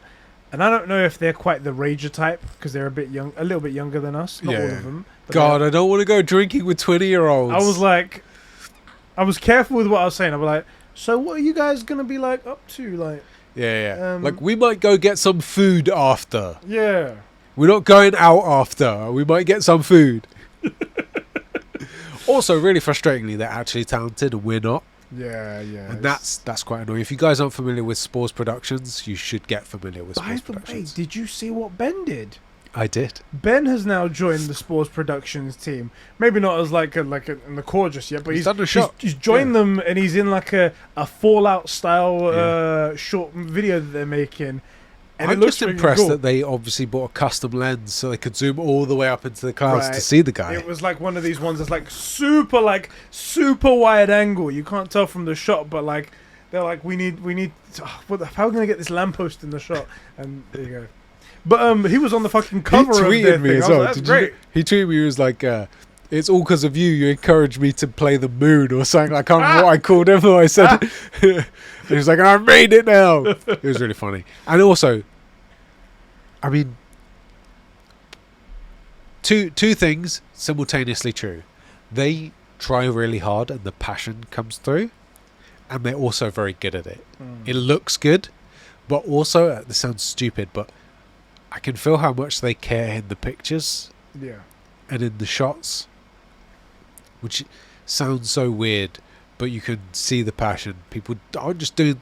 I don't get the impression they were like, oh, what do we do next? Oh, maybe we'll do Fallout. So I was like, I freaking love the Fallout games. Let's do Fallout. That's my impression. I mean, Ben, I don't know what his last name is, but Lion Cat Cosplay. He is big into Uncharted. Yeah. He has been posting many photos, many shoots of all that stuff, and they've started pre-production on an Uncharted little film they're making. Yeah. They put it on Indiegogo for some money to help out wherever they can. Not expecting it to go all the way to whatever, but that whatever you can donate helps. I've contributed to it because I like what they do over there. They're cool. They're nice people. And I think an Uncharted would slap. I really miss Nathan Drake. So that's something. Yeah, I'm a real Uncharted, by the way, not a Tom Holland. Which, by the way, I don't think that the casting is the issue for that. You know? No. Do you know what? I still haven't seen that movie. Me neither. But apparently, it's okay. Apparently, it's not so bad. Like it's not Uncharted. It's not Uncharted. Yeah. But it's like a Tomb Raider rip-off movie or an Indiana Jones rip-off movie that kind of works apparently, and I might actually watch it. Trying to think, there was another. Oh, so unfortunately for us, because it's a James Gunn movie, apparently the new Guardians is actually quite good as well. I've heard it's pretty good as well. The problem is that I haven't watched a lot of movies, so that's not the reason why I haven't watched it. By the way, I'd totally go watch this movie because I want to check it out. I want to be up to date on stuff. The problem is that right now there is a lot of bias for James Gunn, and I don't know. I can't get an accurate read on it. I'll have Agreed. to go see it for myself to know whether or not it's good. I mean, I'm seeing people saying it feels like it picked up from Endgame. You know, it's still that pinnacle Marvel, Hey, if it is, that's great. which would be great. Personal bias, I don't want to support anything James Gunn's working on because I don't want it to be construed as his success, It's pretty even if it's good, mainly because of how poorly I feel he's handled the DC stuff. Which isn't to say that, by the way, and I've tweeted this, I honestly do think his project will be okay. At worst, I think it'll be okay. At best, I think Okay. it might be quite good, but it won't be what we want. You know, it won't be as good as it could have been if it had been, you know, Zack allowed to continue on. Which I can tolerate. What I really disliked his handling of the situation on Twitter to just- fans as well. In It's just particular. stuff that he didn't need to say, and also he could have brought together the fandom rather than force even more division between Right. everyone.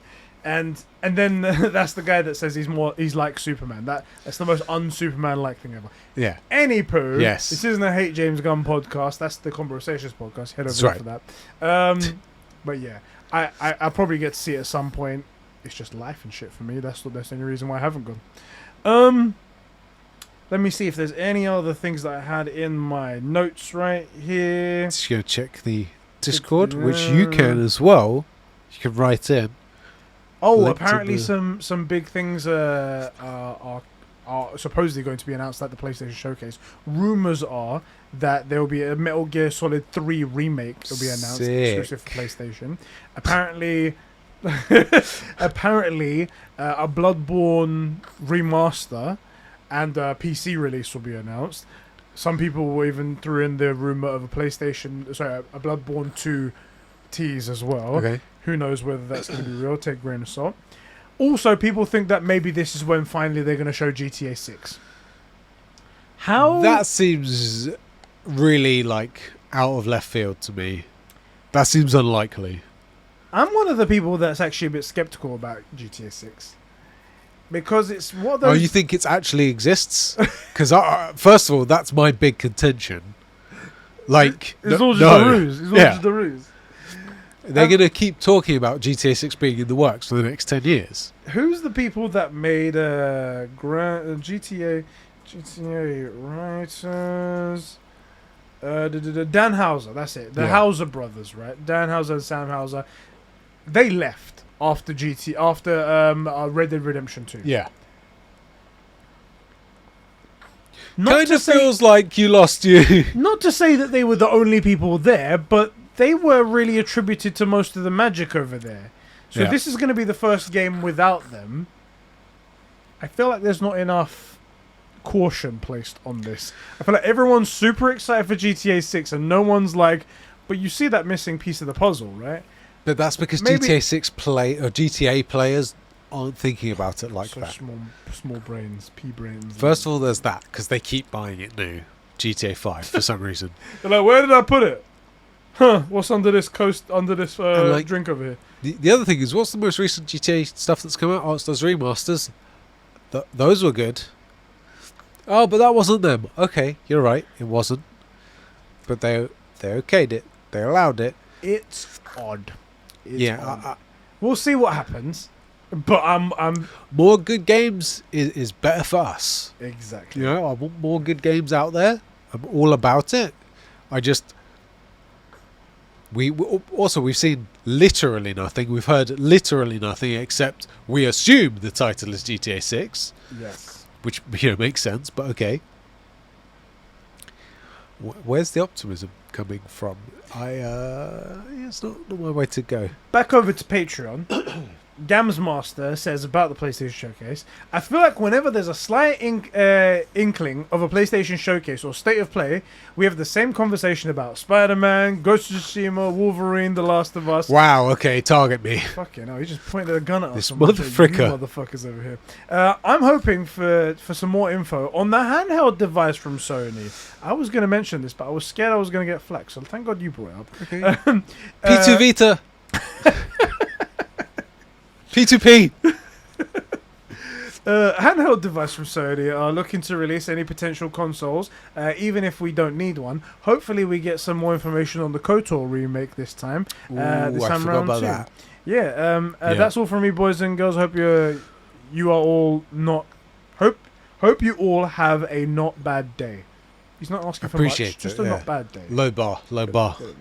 Yeah, do you know what in terms of hardware, there is rumors that we're going to get the PS5 Slim, the detachable drive one. There is the PS5 Pro rumored, but apparently that's going to come out like some other time in the future. So maybe they won't announce that now. Yeah. Maybe that'll be something that comes with there, or maybe they do drop it now. Who the fuck knows? Maybe they'll drop it at the same time. They'll be like, "Look, Pro is coming out now. It's coming out in a year's time. The current model is being replaced with this one with the detachable drive." It was 2016 when it came out for the PS4, wasn't it? Jesus, my memory's. I'll Google it. Why am I trying to remember it? Yeah, what's the Can't point? remember what I had for breakfast. But that is what they're saying is supposed to be happening with this PlayStation 5 Slim, is that it's supposed to replace the current SKU of PlayStations and then just sell a detachable drive if you want to drive in it. So maybe that's what they're going to do, and then also show off the PlayStation 5 Pro, Yeah. and then that will come out in a year's time or whatever. November 2016. There you go. Yeah, so- it's 3 years. Yeah. Not bad. So we're right on track for it then. I will say the big difference, the PS4 felt like it was at the limit of the hardware, not the Ghost of Tsushima and The Last of Us 2 ran on PS4s and it ran smooth, right? And that is magic that the devs are doing. Yeah. But the hardware hit its limit probably right around there, 2016. 3 years in. I don't think my PS5 is even close to really being maxed out yet. So I don't know if I need if a PS5 Pro is needed. Provided, forget maybe it's the supply chain issues. Forget that. Let's pretend they could get the same amount out total of just PS5s. In that case, we can wait a year or two. I don't think we need a PS5 Pro. It's not needed. But if the real reason or part of the reason is that it's another way for them to get PS5s out, then I get that, because there are still supply issues. There just aren't enough people want them and can't find them. But tech-wise, we're not in need, Yeah. I want to also go back to the handheld device thing. Yeah. I am still interested in that. Like I mentioned on the episode that we said there, I am kind of interested. The only thing that I want to know for sure is that screen is something good, because we heard it was going to be an LCD screen, and all I'm thinking about is the Nintendo Switch, and the screen on that is god awful. I just can't handle it. Think about the screen that's in your PSVR 2, though. That's what I'm hoping for. I'm hoping for some OLEDs in there, baby, but they did say LCD. Now, that's just a rumor. I'm hoping the rumors are wrong. Anyway, I'm looking for something good. Let me give you some hope as well. I'm looking for some. Go on, give me some hope. They've said, Sony said all these different projects, right? We assumed that meant mobile games, but it could be handheld games. That's genuinely just as likely. Sony aren't, but they're not known for mobile, So but they have done handheld before. Now you're tickling my testicles. Now you're getting to me. That's right. We're going to move this over to the Conbrosations podcast. but for real, they've done handheld before. They did pretty well. I was actually shocked at how successful the PS Vita, no, the PSP, either one. They were both surprisingly successful, and it was just my perception that they were quite niche. But the games are on there were good fun, and if it's not a Switch that's like out here, I don't feel like a Switch is actually portable. Like, I wouldn't take it to game on the train into work. Some people would like that. Some people find that's exactly what it's for, though. I personally don't get it. It's just not my thing. I feel like something PS Vita sized, it would be right for me. We're just not that presuming the sticks are aligned appropriately. Yeah. None of this up here nonsense. Well, what are we doing? And to unfortunately pour water on your raging fire and raging boner for KOTOR remake. The last we heard of that, there was major issues going on with that Saber Interactive studio that was working on it. apparently there's massive reshakes going there. They might even be changing studio, might be changing hands. So I think we're very far out from seeing that. Yeah, I agree. And That's also one that I want. I do not want that delayed. I'd rather they just don't make it. Yeah. Well, do you know what? I missed out on KOTOR. I missed out on this thing. So everyone talks about it, and I would love to have a modernized version of it to play. It's not acceptable for this not to be good. Ah, That's not a good world. Damn It's it. better to just not get a remake. thought that was It's gonna be better the to case. just not get a remake. Mikey T also said on patreon.com /Conbrosations, if the PlayStation Showcase happens, it's got to be a monster one, surely. It's been so long, and there's a lot of studios that haven't shown anything in a while. Really hope it happens. Can I pour some water on that Here we go. parade? Rain on Typical that parade. ships. Here we go. What we've been saying about Xbox and like without the pressure, why does it need to be a monster? No, I want it to be, of course, right? I want to see Wolverine. I want to see Spider-Man 2. I want to see Ghost of Tsushima 2. I want to find out that they're doing a PS Vita 2. Yeah. I want all of this stuff, but why do they need to? Well, you see, as of yet, PlayStation still haven't lost that passion for gaming. I agree with you, Whereas and Phil I'm Spencer glad. seems to be. But that's as of yet. If Xbox up and disappear, then maybe they do lose that passion for It's being just that going. they lose for the it. need. Yeah. Now, I'm glad so far they actually. There's been the perception of the need, and we've seen that with their response to, like, next gen, previous gen still being next gen games on previous gen hardware, stuff like that. So they perceive a need, and I hope that even if that need totally disappears, they do it because they want to, and they do realise that actually the reason that they're so successful is not because of the pressure from Xbox, but because they delivered the best product, and the best way to make the most money is just to make the best product. So I hope that that's the case. But my question was, why does it need to be a banger? Yeah. Because I don't think it does. I really want it to be, by the way. I hope you're right. I want it to be an absolute monster event. But it doesn't need to be. Luckily, PlayStation so far don't think like that. Otherwise, Yeah, thank God. I don't want to be that guy. I don't want to be right about this stuff. But like Xbox are dropping the ball enough. Anyway. That's all of the topics we have for today. Let's clear up all of everybody's questions that I've written in, both on Patreon and a Discord server, by clicking the link in the description. Back to Gamsmaster. He was talking about Jedi Survivor.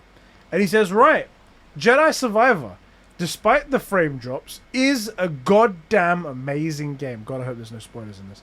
Do you want me to read it? No, it's okay. I think he's smarter than that. Gamsmaster, come on. Right? Like, you wouldn't do that. I mean, he's toying with a ban. So... It's a goddamn amazing game, and it's absolutely my top 3 Star Wars games ever. All right. I can't believe Cal Kestis gets killed by Darth Vader Oh! and then Obi-Wan Kenobi because... Son of a bitch. Not since Revenge of the Sith has Star Wars as a Star Wars product made me cry, but this one did it. Oh shit! Damn. I'm looking forward to a crying bit in a minute. Or he's a huge pussy. Fuck him. He's just like, it's so scary, the Rancor's so scary. That's what he's talking about. He just pissed his No pants. wonder you and Ships are good friends. It's true. I was, you looked at the cover. you legit telling me if you actually saw a Rancor, you wouldn't be like, okay, cool, well, I don't need the toilet anymore. Yeah, I was like, well, that's empty. Now, what was I talking about? Anyway, New fetish unlocked. Death by slew, death by... Don't want to talk spoilers, but this game fucking rules. Well, I'm glad you're enjoying it, man. Sick. I'm enjoying myself as well. And let me see. Mikey T also writes in and he says, have ye, lad, any interest in Tears of Kingdom? I feel like we unfortunately broke everyone's hearts with that. By the way, I hear it's amazing. I want it to be amazing. Just not my cup of tea. Enjoy it. Enjoy it yourself. Yeah, Feel exactly. free. He says, not had chance to play it much, but what I have is great. Finished Jedi Survivor in time for it. You lucky bastard. I'm always stuck in a perpetual loop of new games coming out before I finish the last one. And what a game that was. Really great fun time. Anyway, lads, apologies for the essay. Time to lock myself away from all social media interactions and do some Zelda-ing. Enjoy, mate. Enjoy it. We'll see you when you come out of your cave. All right. Do you want to see if the Discord... Yeah, back on Discord. Tailgate says, the rumoured PS Showcase event date. Firstly, the date comes from Jeff Grubb, and I'm pretty sure in the Reddit post I saw this news in. He said, as of right now, it's happening on May 25th. So not the week of the 25th, but on the 25th. Meaning the date could change, but I bet Grubb just said that so people won't call him out for being wrong if it doesn't happen on that date. Okay, fair. If it ends up being a good one, but if it ends up being a good one, one of the standard PS Directs we have gotten lately, I don't know, that sort of ended weirdly. Time for something positive. What is your favourite? Oh, so it's a question. What's your favourite main theme for a video game? There are many on my favourite themes list, but currently number one has to be the main theme Soul Reaver, which is the which in the OST named Ozar Midrashim. I can't pronounce that. It's epic and really captures the large scale of the story of Cain and Raziel's intertwined destinies. By the way, Soul Reaver, which me and Tailgate bring up a few times, freaking amazing. But your favourite theme? Two things spring to mind. I really, really, really, really, really like the theme of Uncharted. Yeah. It always it's so iconic and it's just so uplifting and so yeah. God of War's really cool and whatnot, and it evokes a very deep feeling and whatnot. But Uncharted, something about it is just it's got that Indiana Jones vibe. You know, you going off to exotic places. You feel like you're going on an adventure, uncovering mysteries that people didn't even know exist. Yeah. And somehow, every single fucking expansion, Destiny seemed to pull an amazing theme out of the bag. And it's just always a 10 out of 10. And it's one of those, there's that meme going around of video game start screens being blinding light. Well, the meme for Destiny is that it goes from dead silence to bum bum bum bum, yeah. And it's true, and it's always the most grand thing in the world. Although you do wake up everybody in the house when you turn it on. But I love it. I do absolutely love it. What the hell is that? Sorry, I'm just looking at something. Oh, by the way, we totally misunderstood the question. I think. No, I totally misunderstood the question. Does he mean theme for video games, like the story theme? I just reread it.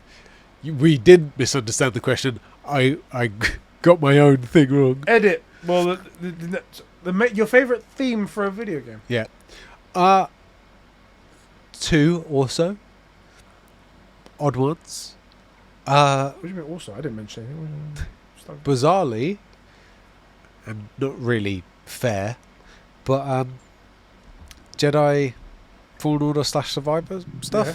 I mean, 1, anything Star Warsy, but 2, one of the themes that keeps coming up is the I'm a big fan of the Who, that Mongolian throat singing alien theme. Do you know what I'm talking about?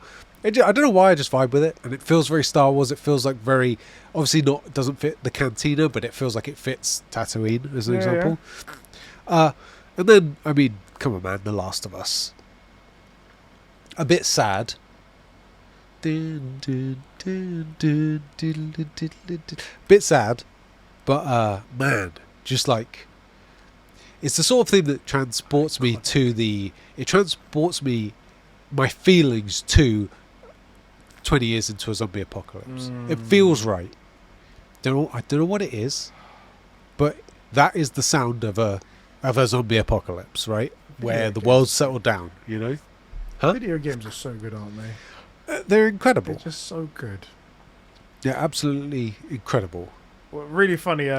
Just a little side note. When I went to go to Respawn Studios, and I was talking with Stig, game director. Nothing. Right. Yeah. Well, we're just chatting like best friends because we. Of course. Really, yeah. Best friends, long time.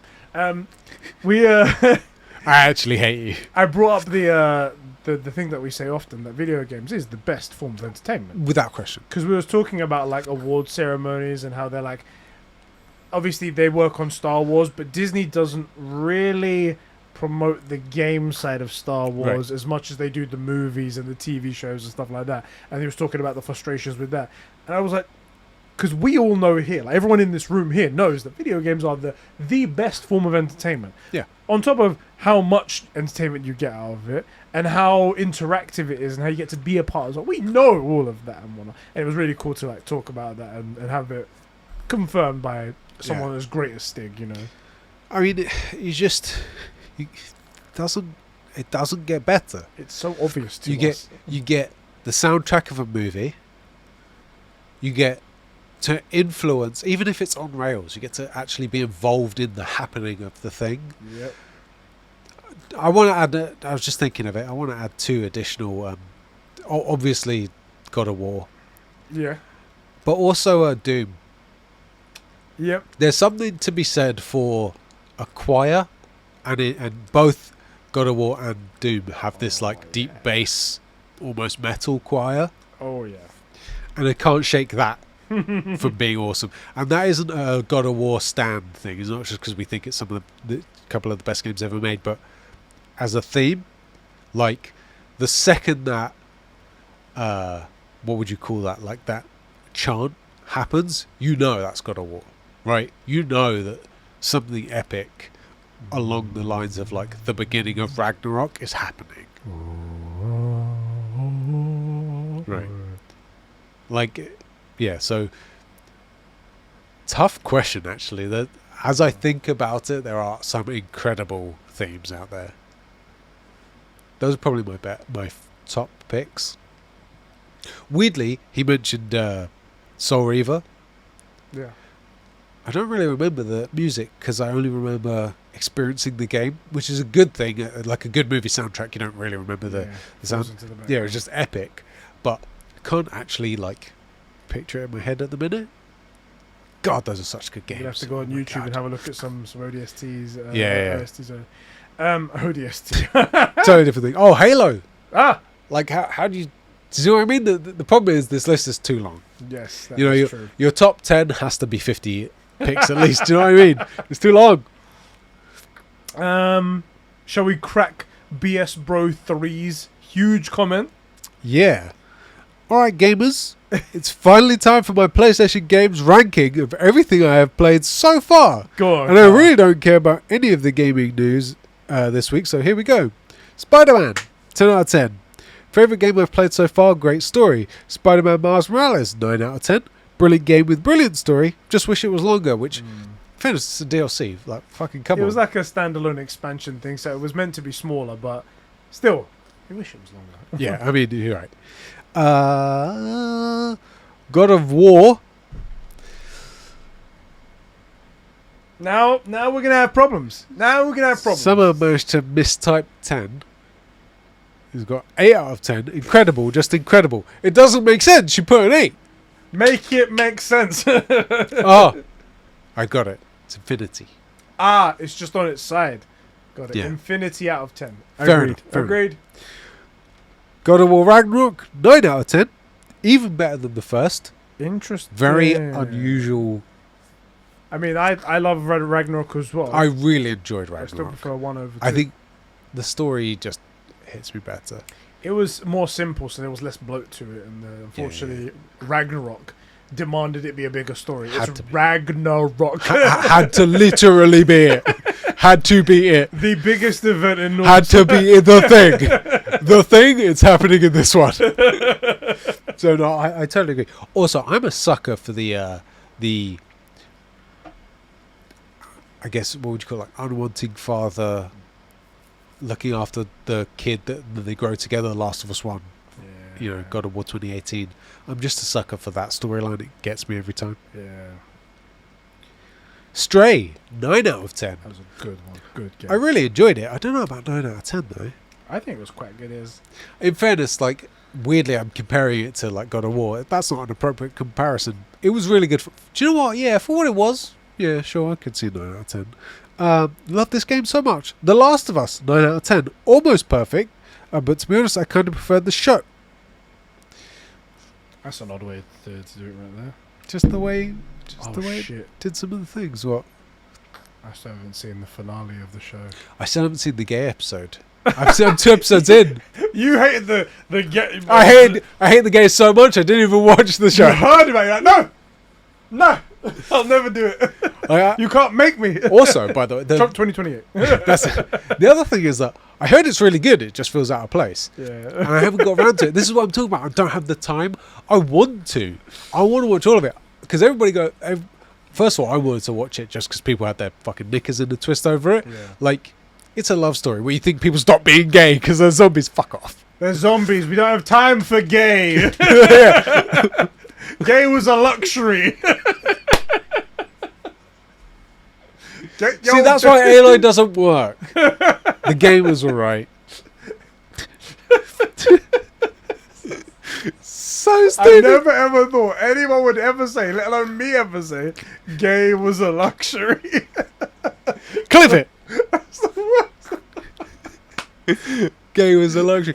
That has to be. We gotta make that a sound or a gif or something. Could you watch just an out of context T-shirt? Gay was a luxury. So rainbow gay was a luxury. Oh my god, it's so stupid. Okay, so he really liked it, but he thought the show did some things better. The Last of Us Part 2, 10 out of 10. Perfect ending to this duology, but I could see them making a Part 3 in the future. I was going to say, there's a Part 3 coming for sure. I don't know how it will go, but... Right. Jedi Survivor 9 out of 10. Spectacular game with a spectacular story, so much better than the first. Side note to anyone playing this game, I highly recommend just reading ahead. Doing all the bounty hunter missions has phenomenal ending. I am going to play the game. Also, it's a good thing you said Survivor, because I was going to say Fallen Order is not a 9 out of 10. Yeah. And I mean a true 9 out of 10. Right? If we say that... If I say a game's a 5, it's average. It's truly average. You know, if it's a 6, it's worth your time. You should definitely play it. 5, yeah, you can miss it. Jedi Fallen Order was not a 9. It was probably a true 7.5. Yeah. Good fun. Space Wizards, laser swords, amazing, but not. What it is that it was a good enough Star Wars story with like a couple of high moments in there, Yeah. and it didn't do anything bad. Yeah, It was like, absolutely. I'm in a Star Wars world. Can't beat it. What more do I need? Right. And then Survivor came along and took that exact same concept, except added a bunch of really good stuff in That's between. cool. That's what I've heard so far, and that's what I've played so far. And I'm like, I need to play this game so much. Okay. Here are the other games I'm yet to play or purchase, so this is on the list. Uncharted Legacy of Thieves Collection. Good pick. Detroit Become Human. Yep. Ratchet and Clank A Rift Apart. I haven't finished that either. If you I did it on stream, but then it went into that permanent, like, I started it on stream, so now I have to finish it on stream. Well, luckily you're starting streaming again. When Yay! is that? You know, soon. If you have Real a soon. PlayStation Plus Extra, apparently Ratchet and Clank is on there now, included in that subscription, so check that if you want. Hogwarts Legacy. I also need to finish that. Very good fun. Really good fun. I don't know how people actually finish that though. Like, how do you stop exploring? Have you finished it? No. How do you stop exploring? It was one of them things. It came out next to another game again, and I was like, for fuck's sake. Also, the problem with this game, in other games, you can explore. This game, I feel like it rewards me for exploring because I get to see more of Hogwarts. So I'm fucked. Dreams, Death Stranding, Ghost of Tsushima. I mean, yeah, bangers. Sifu. That concludes the list. Have a good day. Remember, the official Streamcast funeral is the 17th of July, 1 year anniversary since its death. And we'll be hosted by the Black Screen Bros. All right, Black Screen Bros. Don't worry, we'll be there at the funeral as well. We'll hold a candle. I feel like we should turn up. It's sort of our child. We killed it. So. Do you know what we should do? We should do a Streamcast cast where we watch the last Streamcast episode. All the episodes we ever did. Why did you say that? You said it. What are you talking about? I heard you say it. I think that's it. Speaking of like all these games that you mentioned here, 2023 I noticed like a day or two ago is set up to be a gladiator fight at the Game Awards. Just Hogwarts Legacy, Jedi Survivor, Spider-Man 2, Legend of Zelda, Tears of Kingdom, Kingdom of Tears, Tears of Kingdom, Something like one of that. them ones. Starfield, if it turns out to be good as well. That's just 5 games I've mentioned right there that could potentially be all bangers. Let me put it to you this way. Ragnarok struggled to give enough awards out at all that they could cover their whole cast and couldn't. And that's one game with its own, like its own cast winning awards. Like, that's 5 games that could all be, potentially like the next big thing. Yeah. So, gonna be an interesting year. It's going to be mad. I can't wait. I just wish I had the time to play all of it and enjoy it. Yes. Can we add a few days to the year? A month or 2? 3 months? Add 3 Right. months? 4? 5? Fuck it. Give it 6. We need Give a it whole 6 year months. from 2020. We need the year back. True. Let's add another year to 2023. Yeah. Agreed. And we can work out, no problem. Anyway, boys and girls, thanks very much for tuning into the True Gamer podcast. Thank you all for your support. Thank you for everything that you guys do for us over here and on Patreon and on the podcast services. We really do appreciate everything, even though we've had to reduce the number of podcasts that we can do a year and stuff like that. But we still appreciate everything you do. We do. I'll mention this right at the end because by the time this goes out, it will probably have already happened. But I bought Mario something when I went to LA to say thank you for winning this whole thing. Right, yeah, because he was the one that tipped you off about it, right? Exactly. And he received it today, and I think he's just about getting home now, and he's probably opening the thing. Gaming. And I told him to record his reaction to it as well. So that'll be going here. He might be posting it up somewhere or something like that. Well, I mean, if it's anything like what you got me, it's a bottle opener. Where is it? I mean, it's close. Is it nearly as cool as a Batman bottle opener? Oh, I don't know if it's as cool as that. Oh. I think this is probably the. So sorry, Mario, but you're not like the bro with the most below. Sorry, Mario. Sorry. Enjoy your second place gift. Exactly. I got him a lightsaber. I actually did already see it, and I assumed it probably was going to be a gift for him. So I got him a lightsaber from Galaxy's Edge. He's gonna freak out because he's the biggest Star Wars fan. yeah, he has in the no world. idea. Yeah, it was. Yeah, he has no idea. Do you know what's really shit though? A bunch of things have gone wrong with it. Like, first of all, it took forever to get to him, and the packages I had to do separately. One was the blade, and one was the actual thing itself. And the blade came first, and the other one didn't. So I was like, "Don't open it yet. Wait until they Yeah, get why'd you together." give me a light bulb? Customs fucking wrote the thing what it is on the packaging. His dad picked up the thing and clocked. His dad's smart somewhere. He clocked that it was going to be a gift for him and told him not to look at the packaging. So he hasn't been looking at the packaging. Good move, Dad. Holy shit. I paid for the postage. I paid a stupid amount for the postage. They still charged a duty when it got there, and the duty prices that they've put on there are wildly different to the cost of the actual items. They must have just Googled what a lightsaber costs. They're like, yeah, this thing's $300 or whatever it is, so we're gonna charge you 20% of $300. I'm like, no, that's not how much I paid. You don't get to just make up numbers.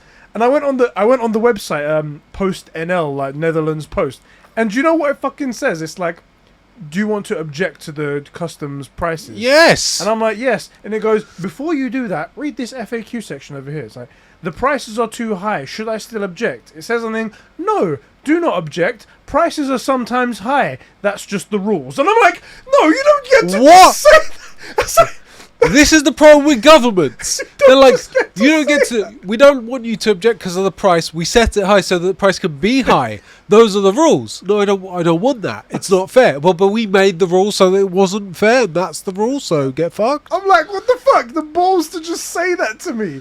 I'm like, fuck you. I'm gonna Yeah, you should. object to it anyway. I'd be like, look, you've got the initial price wrong, so therefore this is wrong. Yeah, Anyway, it's a fucking nightmare. But that's ridiculous.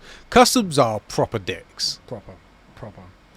Anyway, enjoy Mario. Hope you enjoy. Yeah, enjoy. I think he's gonna post the video online once he sees what it Yeah. is. He'll want to show everyone. Anyway, thank you very much for tuning in, everyone. Thank you, bro, for being here. And I'll On my own podcast, yeah. on your own Our podcast. podcast. you know what I mean? Like, thanks for co-hosting the podcast you co-host. It sounds like I'm being like a shithead. Like Thanks for being here. thanks for showing up for once when you're here Right. every week. It's not like a week happens when you're not here. Thanks for Shep's showing up getting on bigger one this week, so spot. I'm just doing it solo. So I'm just like empty seat. How do you feel about that? You probably get better response. Anyway, we'll see you guys all at MCM Comic Con. Yeah, all of you. All of you. And at the PlayStation Showcase, which is probably course. announced now. As soon as I'll be driving home, I'll be 40 minutes into my 45-minute drive, and they'll announce the date. I'll just Guaranteed. Double check. Guaranteed. No, nothing yet. Okay. All right. Anyway, see you later, boys. Later, boys.